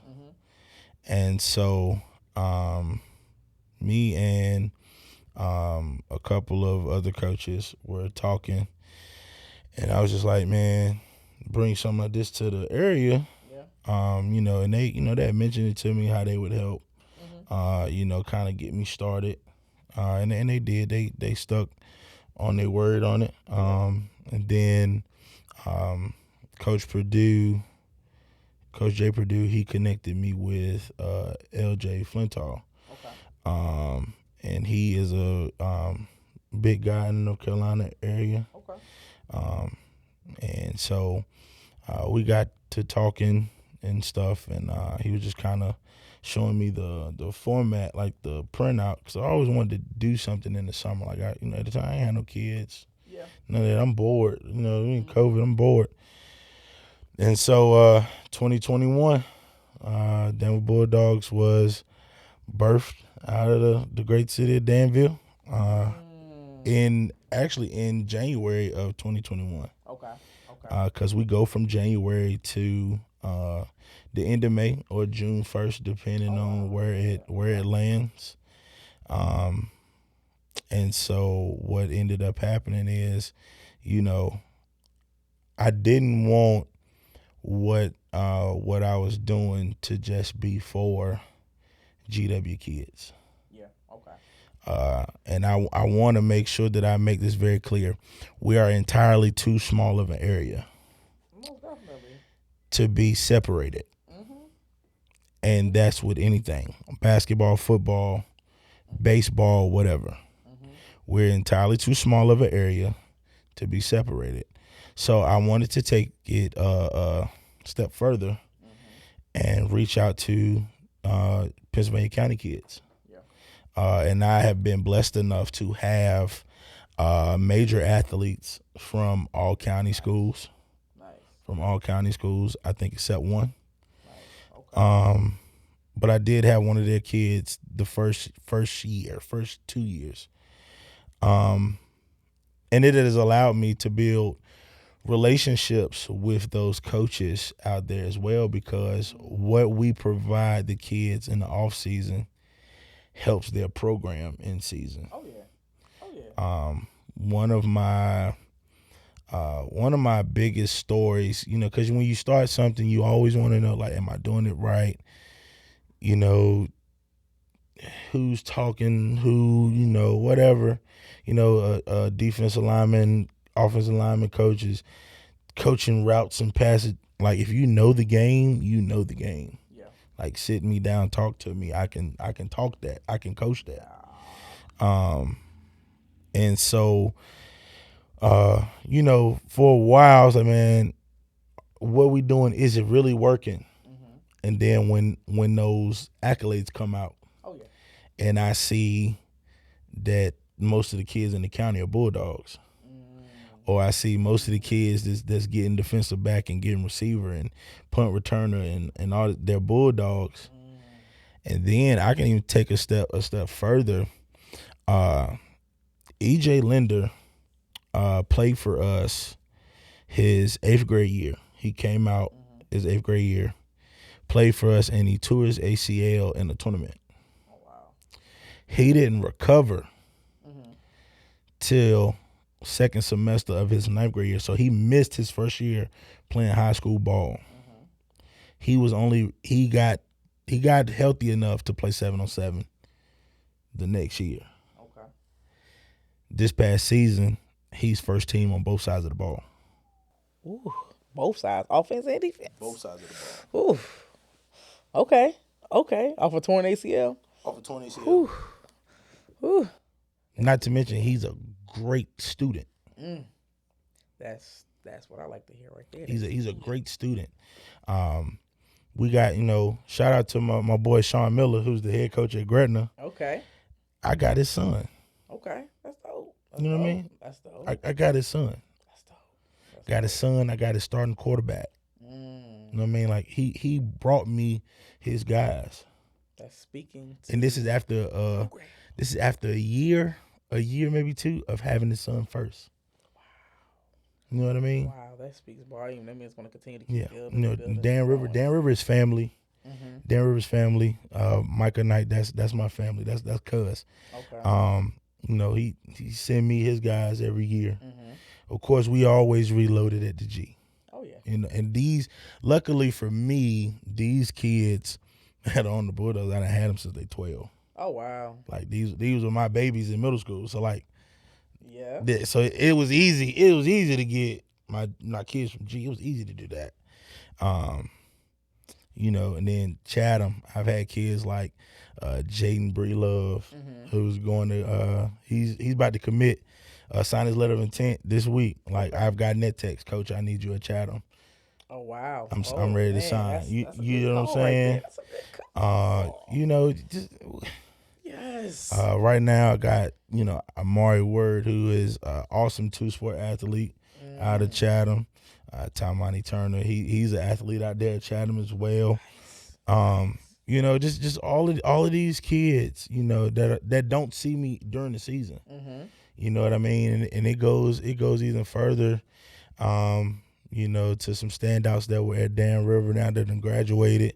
I had a kid that went from Dan River to Halifax, and after that game, every Bulldog is in the middle of the field. We taking a picture. Wow. Now, I have a Halifax kid, and then, of course, my kids from GW. Like, those are moments that we live for. Yes. You know what I mean? Those are moments that we live for. I just been thankful for these kids being able to put us on the map. Now, the process, see, that's the thing nobody wants to talk about again, the process. We literally went winningless in year 1. Okay. But you kept going and built, reevaluated. You get what I'm saying? Came back stronger? Yeah, for sure. In year 2, we started seeing it. Last year we started seeing some glimpses. Mm-hmm. This year we rolling. You know what I mean? But the kids are getting better for their school every year. Yes. So it's not like, oh, and they just going to tournaments, they ain't winning. Like, nah, like they're learning. Number one, they're learning. Some of these kids are seeing things they've never seen before. Mm-hmm. And it's not like we're putting them in like roach motels. Like, yeah, these kids are going and landing in hotels and be able to do things they never done before. Yes. You know what I mean? And we still stress making sure your grades are right, making sure you're not doing anything crazy outside of school. Mm-hmm. I say that I have one of the best staffs ever. I'm really big on putting my boys on. Yeah. Yeah. But my boys within reason. Yeah. Oh yeah, for you sure. know what I mean? For sure. And I think our group of coaches, we have some genuine guys that don't want nothing from the kids. Yeah. Yeah. Like, these kids are literally being coached by coaches, but they're being coached by their uncles. Yeah. Like dad figures, big brothers. Yes. And that makes the difference because none of my coaches are getting paid. That's important. When we go on tournaments, my coaches have to pay for their rooms. It's about the grind. You get what I'm saying? And they could have easily went, man, I ain't doing that. What's the pay? Like, they don't complain ever. And when I say they don't complain ever, they don't complain ever. That is amazing. Mind you, I have asked guys that I know could help us go even further. But the intentions aren't right. The intentions have to be right. Like you said, I mean, you already know. There's absolutely nobody can ever say that we've been cliquish or have tried to keep kids from or keep guys from coaching our kids. I've literally asked guys. So, I mean, because I want it to be a Danville thing. Yeah, for sure. You know what I mean? Like, yes, we have kids from Dry Fork, Ringo, but like at the end of the day, nobody's going to college and saying, I'm from Dry Fork. I'm from Dry Fork. You know what I'm saying? Like, come on. Yeah, I mean, you always have to. I mean, Yeah, like the further out you go from Danville, you have to. Hey, you know where Richmond is? Well, I'm about 2.5 hours from there. That's what I'm about to say. Like, somebody be like, yeah, I'm from Glen Allen. What's Glen Allen? Richmond. Yes. I'm from Sandston, Richmond. Yes. Yes. You know what I mean? So like nobody's really, so I want people to be like, all right, where you from? Danville. And it's to the point now where like when we go to tournaments, like we making a little noise. It's because where we play at, there's only 2 teams in Southwest Virginia. Okay. It's the Danville Bulldogs and the 276 Elite. Okay. Which May 17th is a Southside Showdown in Axton, Virginia. Okay. 276 versus the Bulldogs. And all of our programs are going to play from 10U up to 18U. That's gonna be dope. Start at 10 o'clock, done by 3:30. That's dope. That's dope. It's going to be good. Oh, yeah. So you told me why you started Danville Bulldogs, but what is the Danville Bulldogs? The Danville Bulldogs, so I want this to be clear. So when you hear Danville Bulldogs right now, everybody's seeing 7-on-7. They're seeing the football aspect. Danville Bulldogs, as an official nonprofit, is where we use athletic ability, athletic events to help mentor youth and young adults. Okay. And it ranges from ages. It's little from because next year we're doing a 9 and under team, so it'll go from ages 7 to 18. Okay. This year, I think my youngest baby just turned 11. Okay. So we're 10 to 18. So we're about 4th, 5th grade to 11 senior in high school. And so we utilize sports to help mentor. And the conversations are appropriate for the age. Okay. If that makes sense. before I had a son, right? My little shadow was always little Patrick, was Bubba, right? And so when we first started the Bulldogs, I took Bubba to like 2 tournaments with me, and like he enjoyed himself, but it was also that part where like he saw kids his age get to that work, and so all it took was Noonie, why I don't have a team? Say less. All right, let's go get that then. And so now what has happened for us is the 12U team, which is his team. Those are the baby dogs. So you have your baby dogs. We call our 14s the middle child. And then we got our juniors and seniors. So with the baby dogs, they've been together since they were 9. Because most of them are 11 and 12. So they did like a 7-on-7 league for 2 years. And now they're traveling. So they have a schedule like the big boys. So like we're in Concord this weekend. Then they go to nationals with the big boys and all. So they get to see some of that. But that's probably one of our best groups. But their same core has been together for 2 years. And so when you do that, and then we're starting to have conversations with them like how middle school is transitioning to middle school, how some of them will be transitioning over to high school soon. And then our high school kids, we are, basically, not only are we talking about the athletic aspect, but we're also talking about the academic aspect. I'm big on grades, and this was before I was a teacher, because it's not going to matter. Whatever the movies are showing you, whatever these skits are showing you, you still have to be able to get into the school. And so if you missing X, Y, Z days of school, or you fell in this class and that class, I have a problem with that. And just because it's not school related don't mean I won't handle it like it's school related. Most definitely. And so at some point there is some sort of accountability that you're going to have. And sometimes we do have the generation of kids where they have to see it to believe it. All right, cool. So let's check the GPA of what you need to get in this school. All right, cool. If they came and offered you right now, could you really sign on that paper? A lot of them are giving you this and giving you that because they've seen your measurement. They've seen your highlight tape. You still need that transcript to go through that door. And so I'm not popular with our high school kids. Like kids doing 7-on-7 with us, they love it and they like how we do things and whatever. But like they will tell you, "Oh, I'm going to talk to you about school. I'm going to talk to you as to why you're not doing X, Y, and Z when it comes to your academics." And that's the conversation that they don't want to hear, but they need to hear. So, a lot of times, people are seeing the pictures and the videos and, everybody see the fun and at this arcade and everybody jumping off the beds in the hotel room and acting a fool. There's always a time in the weekend where we have real life conversations. Oh, yeah.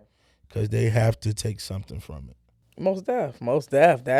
That's the power in coaching. That's the power in proximity. It's the power in what you're doing, authenticity, like what you're building, why you built it, using athletics to teach and mentor skills. And, to mentor the youth that's a powerful organization right there. You said something important also that, y'all weren't winning a lot in the beginning, and now you're starting to see the growth, which is more important than the wins. Like a lot of everything now is measured by wins and losses. Life is wins and losses as well, but it's a different type of win and loss. So, wins and losses are in sports are scores, which is neither here nor there. Okay, we lost this time, we can win again. If you lose in life, you may not be able to win again, depending on what kind of loss you took. So you have to learn these lessons and learn these skill sets and learn these different things. So, but you also mentioned growth. Like from year 1 to year 4, there has been a lot of growth. You also mentioned that they're learning more than just how to play the game. Like they're learning routes. They're seeing things they never have seen before. So when they go back to their schools, it's also helping the coach. Back to what we talked about earlier, when the coach put you in place to get that foundation set. So again, as a head coach of a program, when they have all summer, it's not even all summer. They're going from January until right before season starts playing with you and your organization. So that's 7 months of working on all those intangible skills as well as tangible skills that are going to help in the season. And you're seeing the wins. The wins are not what society wants to see. Like in the area, they're not seeing, oh, they won a championship. They came back with the chip. They went to the beach. They're not seeing that. But they're also not looking at the whole bigger picture and looking at it again like, okay, from January to July or May or July, they haven't had a lot of wins, but they didn't see at the end of football season, which is what's the end of football? Is that like right at December that all those kids that were in 707 from January to July are now on their high school teams, wherever that is, all over at ending their season with accolades. Like they're not seeing that. That right there is more of a win than it is to win a game or a championship over the weekend. Yes, it's important to win championships, but like certain championships mean something. You get what I'm saying? Like if I'm playing in the summer, like AAU, every time we go to a tournament or something, we're able to win a championship. That's just another opportunity to win a championship. So at some point, championships are just championships, another game, right? But to end my high school career or high school season with an award that everybody cannot get means more than a championship that we can keep on going and playing. We can go play in January. We can play another tournament in February for a championship. We can play another one. So we might lose in January. We can win in February. We lose in March. You know what I'm saying? But at the end of the football season, when those awards come out, it's only a limited amount that are given out. Are you getting one or not? Did you do what you needed to do for your whole team, the whole season, for your staff of coaches to say, hey, this player stood out? That win right there is bigger than a championship win. For sure. And I think that a lot of times our area has gotten winning hungry. Oh, yeah, for sure. As we should. Yes. Because I feel that we are due for a big win in sports soon. Oh, yeah. But what our community has to understand that it takes all of us. Say that one more time. It takes all of us. Yes. And everybody cannot be the head man. Yes. Like it's okay to come under somebody, and I don't necessarily want to say come under, but it's okay to come work with somebody that already has something established. Yeah, something established. Because it even goes a little further. I took a step out with the organization this year, and I had an offer where to help me because I don't have the team that I used to have coming into year one and year two because, jobs and things have changed. So with us being a nonprofit organization, I am able to give, real life community service hours to kids that offer their time to do something in the program. And so what I did this year, and some of GW's cheerleaders actually took full advantage of it. Okay. They took our sponsorship letters out before we got started. Okay. And took them to businesses. Nice. And they just had to give me some proof that they did it. And, signed off on it, wrote letters. Nice. The whole nine. Right now, currently, Brian Warren Jr., he has found his love for behind the camera. Now, he's one of my defensive linemen from JV this year. But he's also an amazing kid. Yeah. He's also an amazing scholar.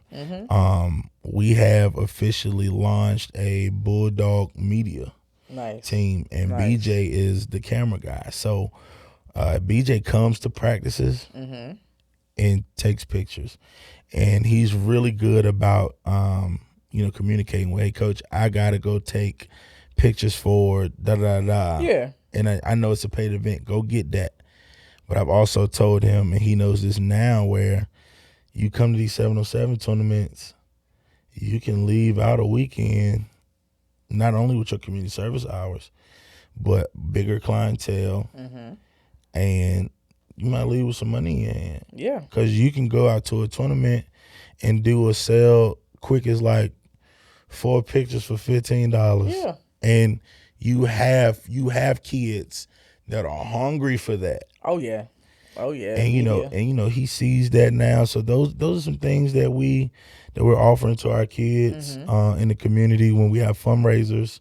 We just did a fish fry a couple weeks ago. We had a young lady come through, which one of your basketball players. She helped behind with the team moms and helped serve and stuff. So just trying to just take it a step further with what we're doing, because not everybody is going to have that dream of playing ball. I don't want it to be it's just sports. It's just sports. Now on the 7-on-7 brim, when it gets to the older guys, like 18, 15 situation, it gets more of hand picking. Yeah. Just because of the caliber of talent that they have to play. Yeah. And I'm not for crushing your confidence. If I know that you're not there, I'm not gonna lie to you. But you can come and get the workout in so you can see what it do. And now once the results are in, like, we can do that. As far as my little kids, I try to give most of them an opportunity. That 12U team is just so special right now. Like, those are the ones that's like, because they've been together for so long. Like, their playmakers have been together for 2 years. So our middle school team is forever changing. Yeah, because middle school changes. Okay. But like the high school kids, they the same kids. Like my kids that are on the 18 under team, they were playing 15s at 12. Okay. They were playing 18s at 13, 14 years old, because that was the grind years. Oh yeah. And I wasn't up for expanding beyond what I could really control, for lack of a better word. But man, my staff is amazing. Like my staff, my brothers, the coaches, like, they are amazing. Like, I wouldn't be able to do what I do without them. And it's on something where they know the many hats that I wear outside of Bulldogs, but they understand that Bulldogs is the baby. Yeah. And so I can always shoot a text and be like, hey, I got so-and-so. I need y'all to, hey, we got you, bro. Don't worry. That's why we're here. Hey, man, who can take these kids this week? Yeah. I can't drive this weekend. Like, that's it. Like, I done had a long week. Like, and they get that. And, like, my biggest problem has always been telling how I feel or how my body feel or where I'm at mentally. Because that's just something I ain't never seen. Yeah. Oh yeah. And I think that's a problem for all men, if not all black men, to be honest. So I'm learning. I was reading and I was looking at this podcast a couple weeks ago, and the guy was talking about being a comprehensive man. And so I'm trying to learn how to be a comprehensive man. I'm trying to learn how to listen to myself. Yes. And be completely honest and vulnerable. Like I can't be, the cape got to come off today. Oh yeah. You know what I mean?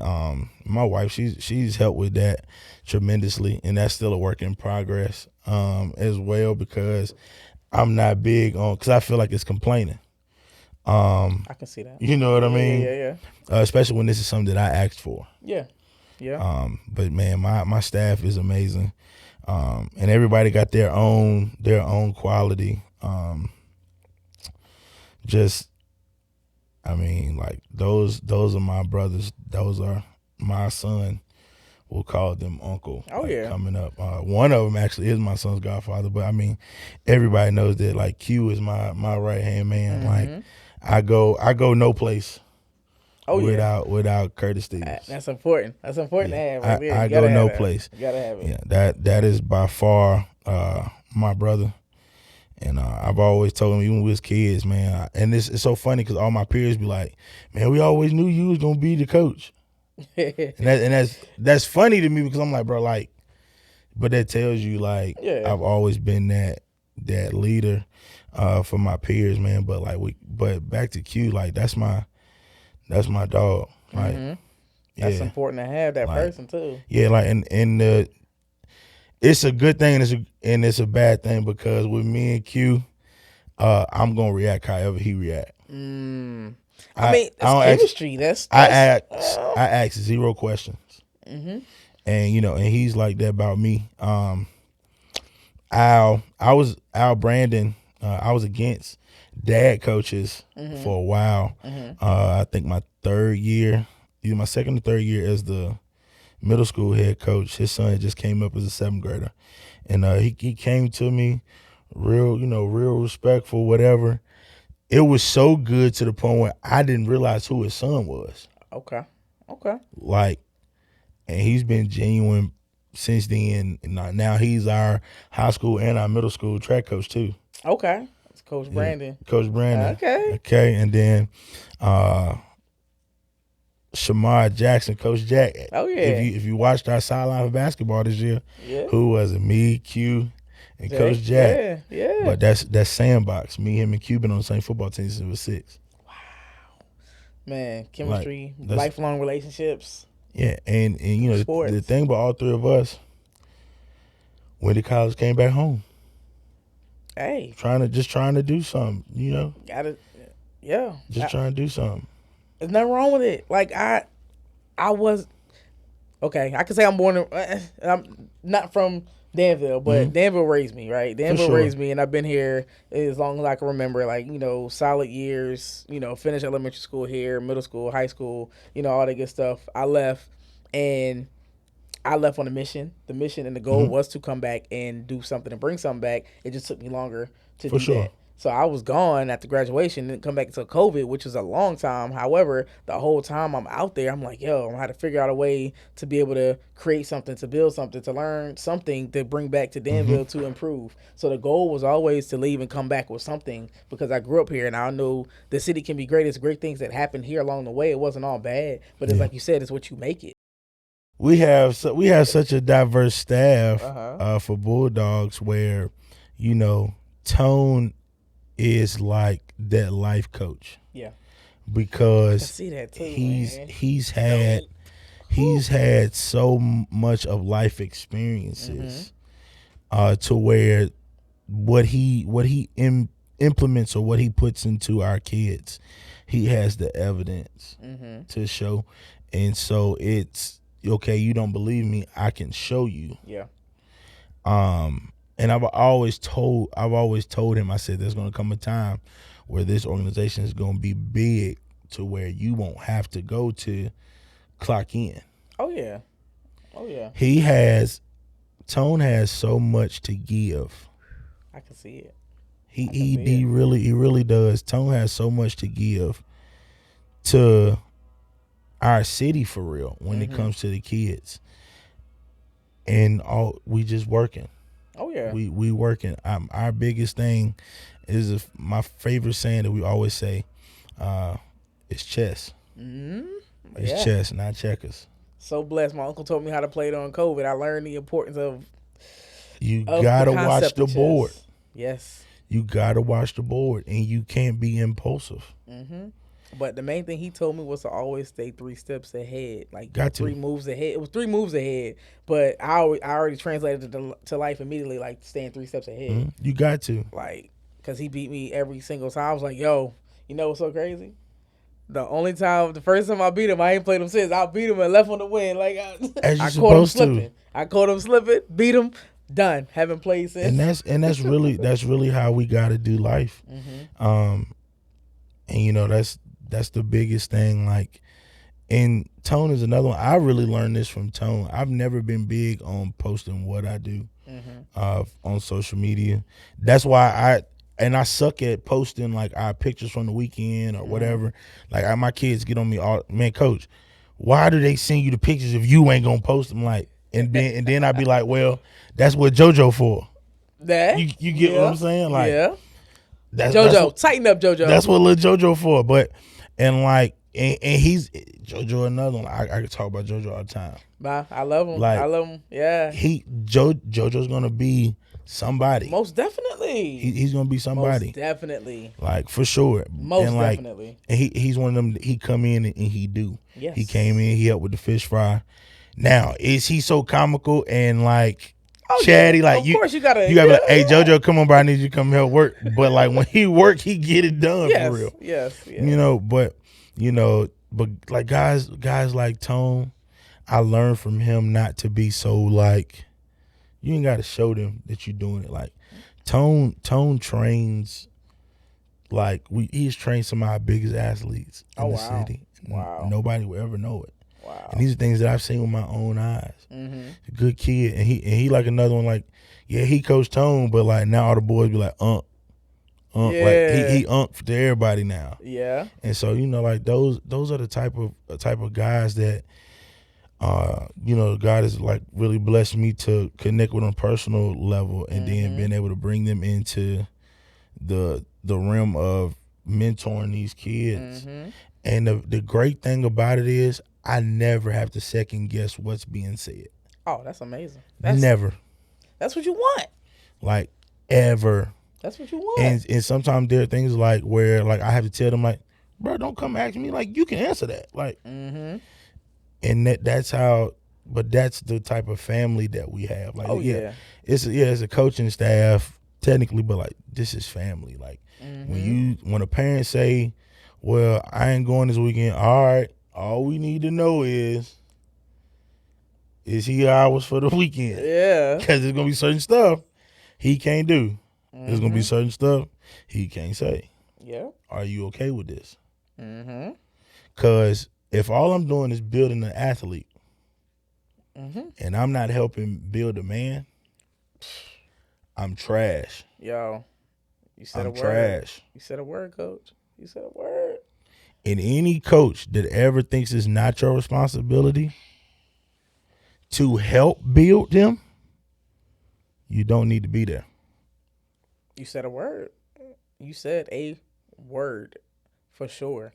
Like, that's what I said when I got into coaching. It was for the whole bigger purpose of, you know what I'm saying? It was for a bigger purpose than just the sport, because I learned so much of life. I am where I am today because of what I learned through basketball. Like everything from rec league all the way up until now, the people, the players, the process, everything has taught me so much about life just by being there. I mean, the main things everybody talks about is the structure, the scheduling, the teamwork, but it's so many other skills that you learn throughout that process of becoming a student, being an athlete from, any amount of time. Like if you more than a year, you need more than a year to determine whether you learn the skills or not. However, when you do that stint, and you survive, it teaches you life. I always hear, a good player, now coach up there in Richmond, trainer Luke Monjabber, he has basketball and life lessons, and it couldn't be more well said than that. Like with basketball, but it's sports and life lessons, so that could be football and life lessons, soccer and life, whatever it is you're learning through that. You know what I'm saying? Because in order to get those wins, the game wins that matter to keep you in that sport, those little things that you're learning are what you need, and those things go out in life, and you can build on that, man. And you signing up to be a part of their village. Yeah. And I think that that's a lost art. That's true. I think that's a true lost art. That's true. In coaching today. Yeah. It's about the check. It's about the check. Conversation of, I helped them. I'm the reason why they where they are. It's about Yep. And then, it's nothing. It's really nothing there to show for it. And I'm not big. When I say I'm not big on social media, if I'm on social media, I'm sharing something. I'll probably put up a post every once in a while. Some of my posts have been controversial. The last couple of times that I done posted, not on purpose, but just an observation. Yeah, for sure. Because I don't remember our area being as divided as it is. And I, being not from born and bred in Danville, have seen it since I've been here. But I probably didn't pay attention to it. Coming from like I'm just now an adult for real. Sure. You know what I mean? Not even that, but coming from like the type of environment you came from with the family, like you talked about your mom coming from that, it's kind of hard to see a lot of negative when you're around a lot of positive. Yeah. You have a strong foundation. For It's kind sure. of hard to see that. Not saying I For didn't sure. either. I didn't come from a strong foundation there, but just again, I was almost like an outsider, not being from here. You know what I'm saying? Like a lot of people Yeah. that met me when I first got here know that I'm not from here, but I've always been here.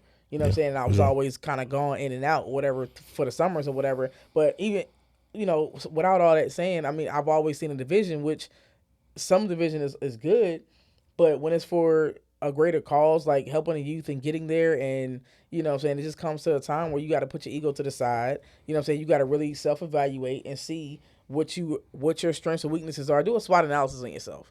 You know what I'm saying? And do a SWOT analysis on your business or whatever it is that you have, and see if it's really worth standing alone or not. And partnering, it doesn't have to look like you said, coming under or joining. Joining doesn't have to be, you know, I have my program, Virginia Legends, at one point in time.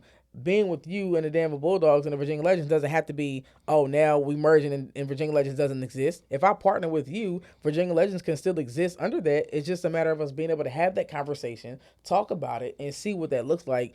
If it's not about branding, if it's about the bigger picture. I've had these conversations. I've been in these rooms. Like I said, I talk all the time. So I've asked, well, can I keep my same brand? Because when I was young, my brand was important to me. But in this next stage, in my 20s, branding and my name was everything. And if I couldn't have it, I was good. I ain't want to partner. I'm going to build my own. I know those type of people. But now in my 30s, I'm like, okay, it's bigger than the brand, the name, whatever. Maybe I don't know it all. Maybe it's not all about that. I could be missing a whole lot by trying to be about or being that person, or I started this. Take the I out of it. What's the bigger picture? It's the bigger picture about the kids, which it is. So, okay, now you have to look at a different route. It may not be your brain that gets those kids what they need. So sit down, have a conversation with these people. So those conversations meant, listen, what does it look like if the Virginia Legends come under your, like if we partner?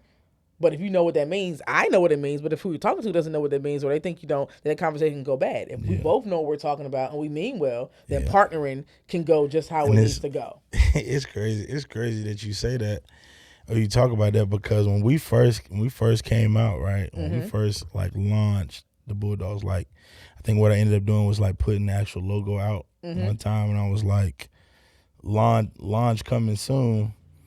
And so immediately when I launched it, I had all types of people wanting to partner. Yeah. And I mean, I'm pretty sure to this day they probably like, he just want for himself. No. Yeah. Like, how do you have a vision for this before asking what it is? Yeah, that's true. Because I think you only put the logo out. You're right. But I mean, maybe it's assumption. Maybe they thought it was gonna be a football brand, so they know you do football coaching. You know, so and essentially the only logo that's out is the football brand. Now you have the other sport, and that's been like flashed once or twice. Yeah. Right. But like the brand as a whole, it looks totally different. Yeah. And so, then now when we full circle and we're in year 4, and I'm asking about them partnerships again, you have no answers, because it didn't look like what you thought it was going to look like. But we've always been open to partnering. The only thing about travel ball, and you're trying to get kids opportunity, we have some inner city kids. Like when I say real inner city kids, we have some real inner city kids. So like when I'm taking 120 kids or 100 kids or so, right? When we're taking them out of town, those rooms cost. Yeah. Every parent don't go. Yeah. You know what I mean? Every parent don't have money for them kids to eat 6 meals a day. Like, or 6 meals between the 2 days, whatever the case is. And so what I've learned is, I don't know where the bad experience came. We're asking like for donations, so I don't know where it came from or if it would even happen. But it's hard for me to be like, hey, can you give such and such. Yeah. But now where I absolutely see the need for these kids, Most def. man, we banging on doors. Yep. Like, so we're open to all types of partnerships. My boys have no problem with working. Mm-hmm. I mean,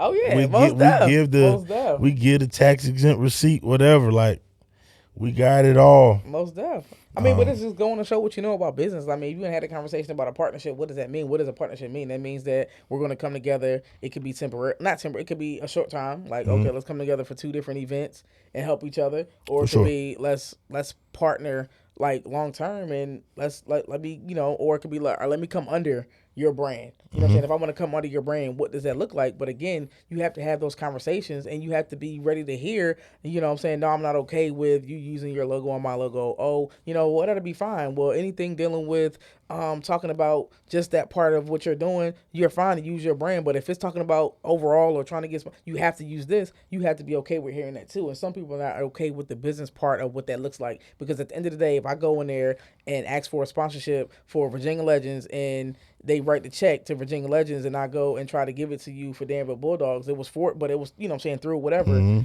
It's not going to cash. It's not going to mean anything. They don't get tax exempt because it says Virginia Legends when it's not. That's not what the business of what it is. It's not the partnership. And I had to be okay with that check not saying Virginia Legends. And I had to be okay. You know what I'm saying? Like, whatever. Those conversations have to be had. The real conversations, the raw conversations have to be had. The right questions have to be asked to understand fully what it is. And if it's not going to work, it's just not going to work. Yeah, and you have to be okay.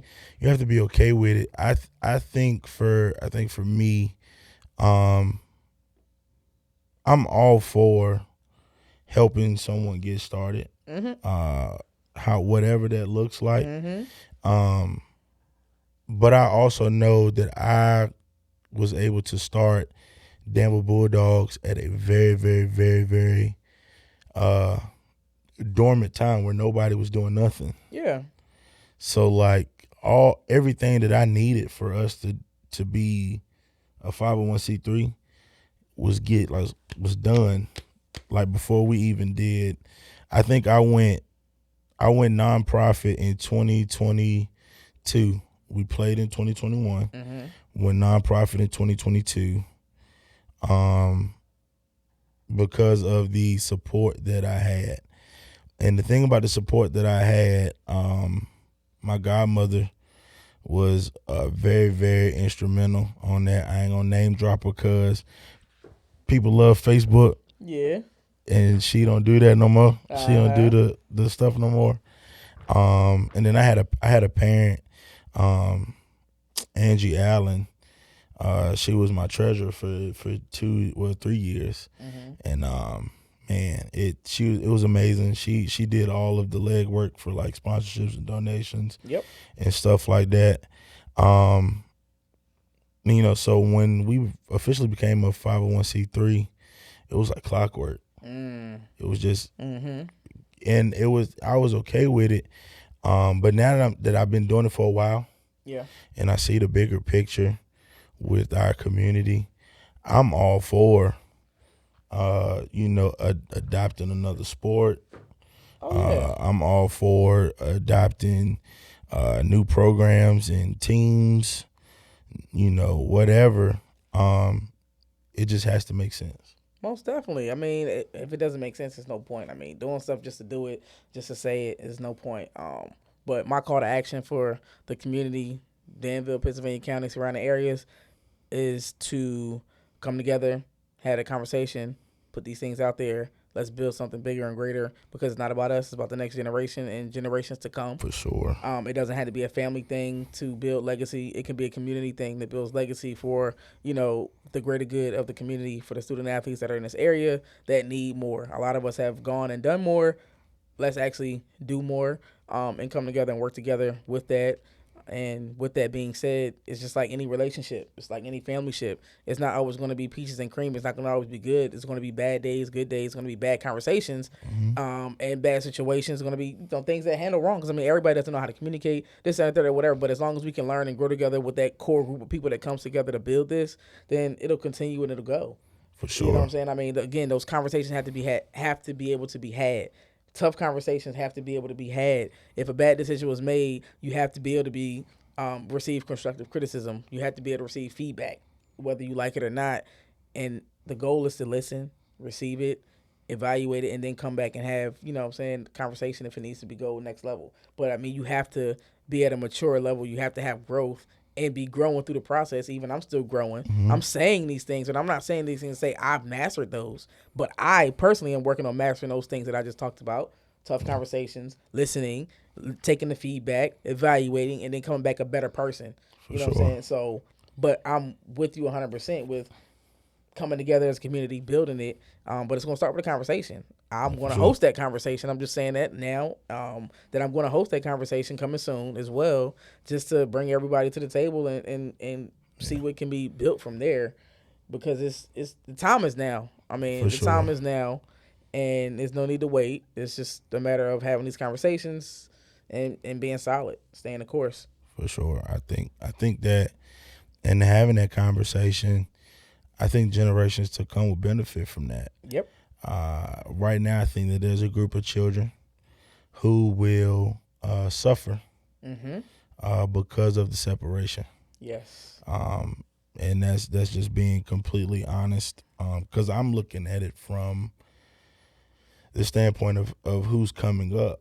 Yeah, most definitely. I'm at a sweet spot with the children as far as where I can see them. Yeah. From middle school, transitioning into high school, and going through high school. And the Bible even says that my children lack. They perish for lack of knowledge. Yes. And so, but we are lacking because we choose to. Yeah. Yeah. It's always a choice. Yeah. You know what I mean? We lack because we choose to. And, I think that if we really decide to come together, and not saying that having your own opinion is not good. It's great. Have your opinion. But sometimes you can be entirely too opinionated. Most def. I agree. And then the ones that suffer are those that are dependent on us to make the right decisions for them. Yes. And so, I would be lying if I said I didn't worry about a generation coming up in sports, because we have to get back into, having the Saturday game. Yeah. Or we got to get back into packing the stands. Yes. We got to get back to like having in-home teams. Yes. Like I played outside of Danville for AAU 1 year. And I've played against teams that were really good, right? But I've also played at home with the Danville Heat, and I've watched Grayson Allen put 30 points up at 15 years old. You get what I'm saying? I've seen, the team loaded. I've seen the teams out of D.C. I've seen the Virginia Squires. I've seen the Carolina Gators. I remember when CP3's team first got on the scene. Oh, yeah.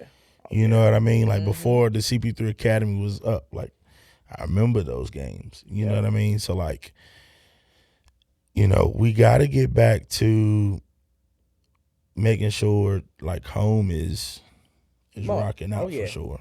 Oh yeah. I'm with that, being on the home team, man. Through all that and, everything that we've been able to, accomplish through conversation today, what would you say your biggest lesson has been?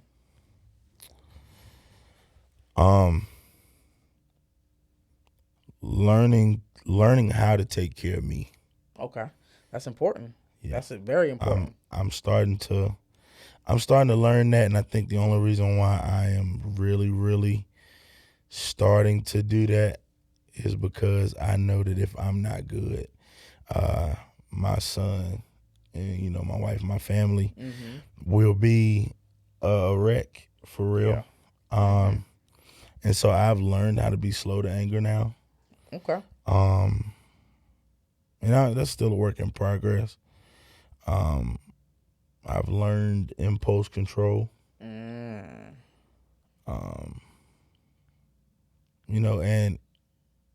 And of course my circle is already small, but I'm open to conversations with different people. Yeah.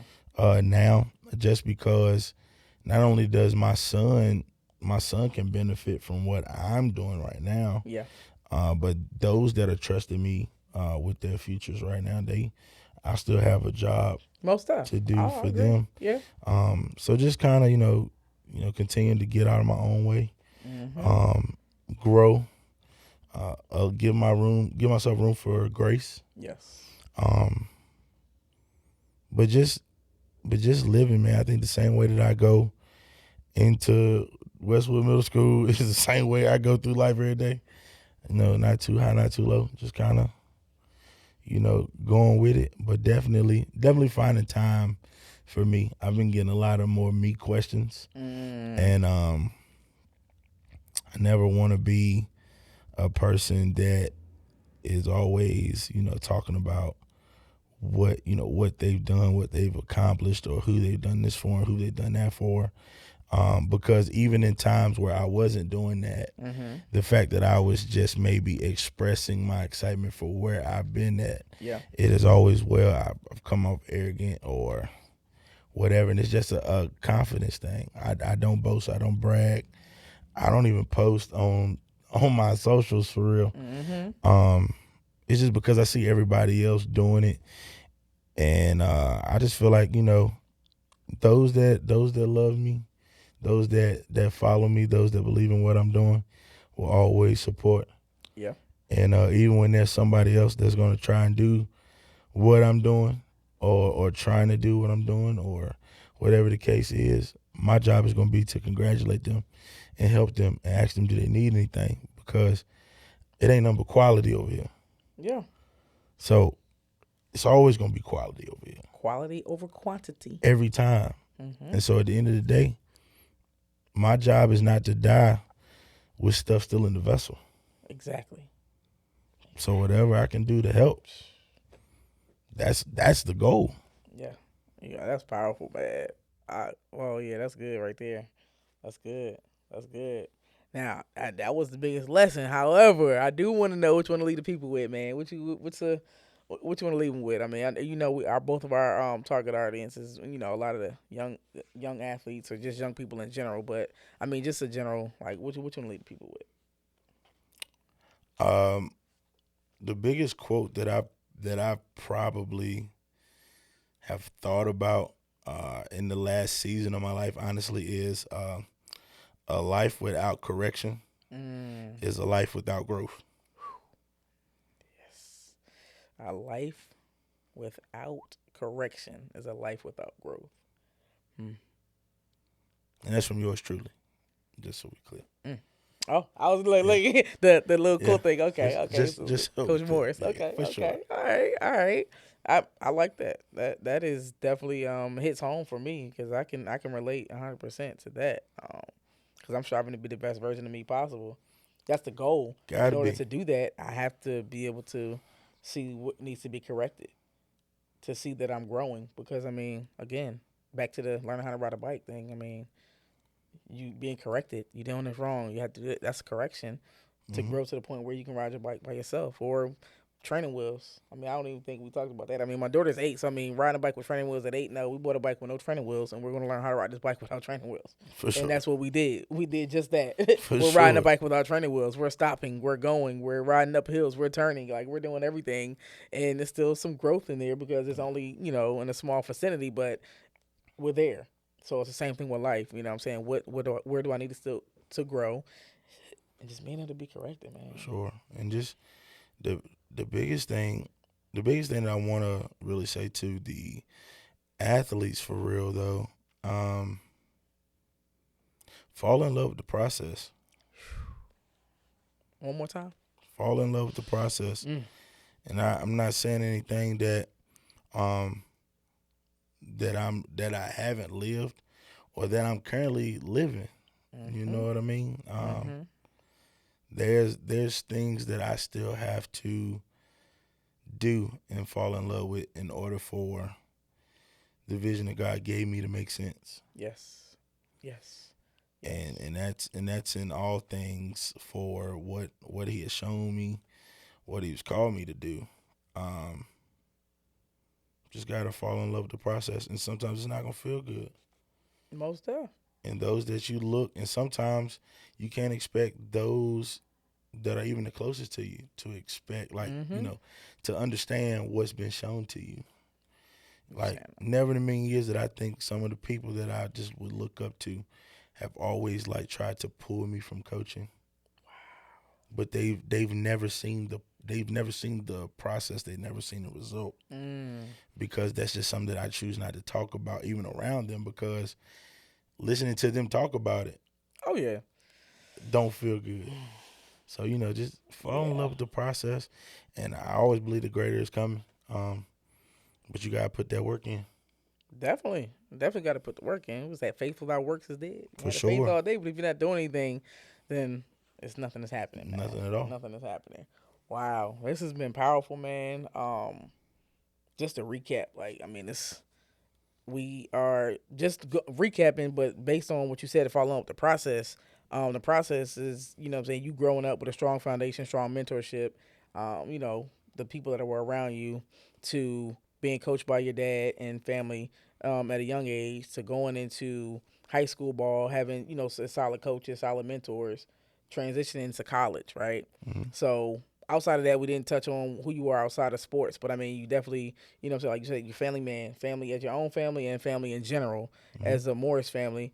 And you also a musician. What is the title at the church for music? I guess I'm the interim MD right now, musical director right now. Yes, but have been for some time, right? So have been for some time. That speaks volume in itself. But let's get back into college, right? We go to college and you play football for a couple of months, and then for the rest of the remaining time you're there, you're not playing football. So your whole life growing up, football was your love, passion. Of course, you played basketball as well, but football was it. To get to college where you're, projected to play for your 4 years while you're there, regardless of the level, it stops in the first year. But you still continue. You still continue throughout the process, and that process led you to getting on the other side of that, from athlete in college to coach in college. You know what I'm saying? So just going through that process, and it's important, like you said. Just fall in love with the process. So once you go through it, anything else after that, it'll be fine. You go through one process, and everything else is gonna come with it, man. Yeah, God has been the consistent piece in my life. If I'm being completely honest, yeah. Say a word. Yeah. Say a word. That God has definitely been the all be all for all things that I've done. And the things that I have done, things that I am currently doing, I would not be able to do without him. And by no means am I perfect. But he would allow what he allows. And I'm just thankful that he's chosen me to do what what I'm doing. And it's never on my own as to why, we're doing what we're doing and being in places that we're being in. And I make sure that I even give reference to God wherever I'm at, even in front of my kids, and they understand that. It's so funny to hear them talk about, I seen you on TikTok. Somebody had you up there singing. Yeah, you know what I'm saying. So like that's yeah, for sure. And but it's all to God though. Without him, I wouldn't be able to do none of that. Most definitely. I couldn't agree more, man. Couldn't agree more. Came from that same background, raised in the church. So I couldn't agree more with you, man. Where can we find you on social media? You can find me on Facebook, of course, Antoine Morris Jr. IG, Danville Bulldog 7v7. My personal IG is Coach Twan50. But both of those accounts are linked. So if you follow one, you'll have access to the other. But, be on the lookout for what we got going on. Any city leaders that may be looking at this, we're trying to go to Nationals in Rock Hill, South Carolina, Memorial Day weekend. Oh, yeah, man. And we need some help. So help us out. Let's get it, man. Y'all go ahead and support. Y'all follow, support. help the youth get back, man, build this thing up. And, man, listen, Stats Go Up Podcast has concluded another episode, man. Y'all know where we are at Stats Go Up Podcast on all platforms, man. Until next time, we out.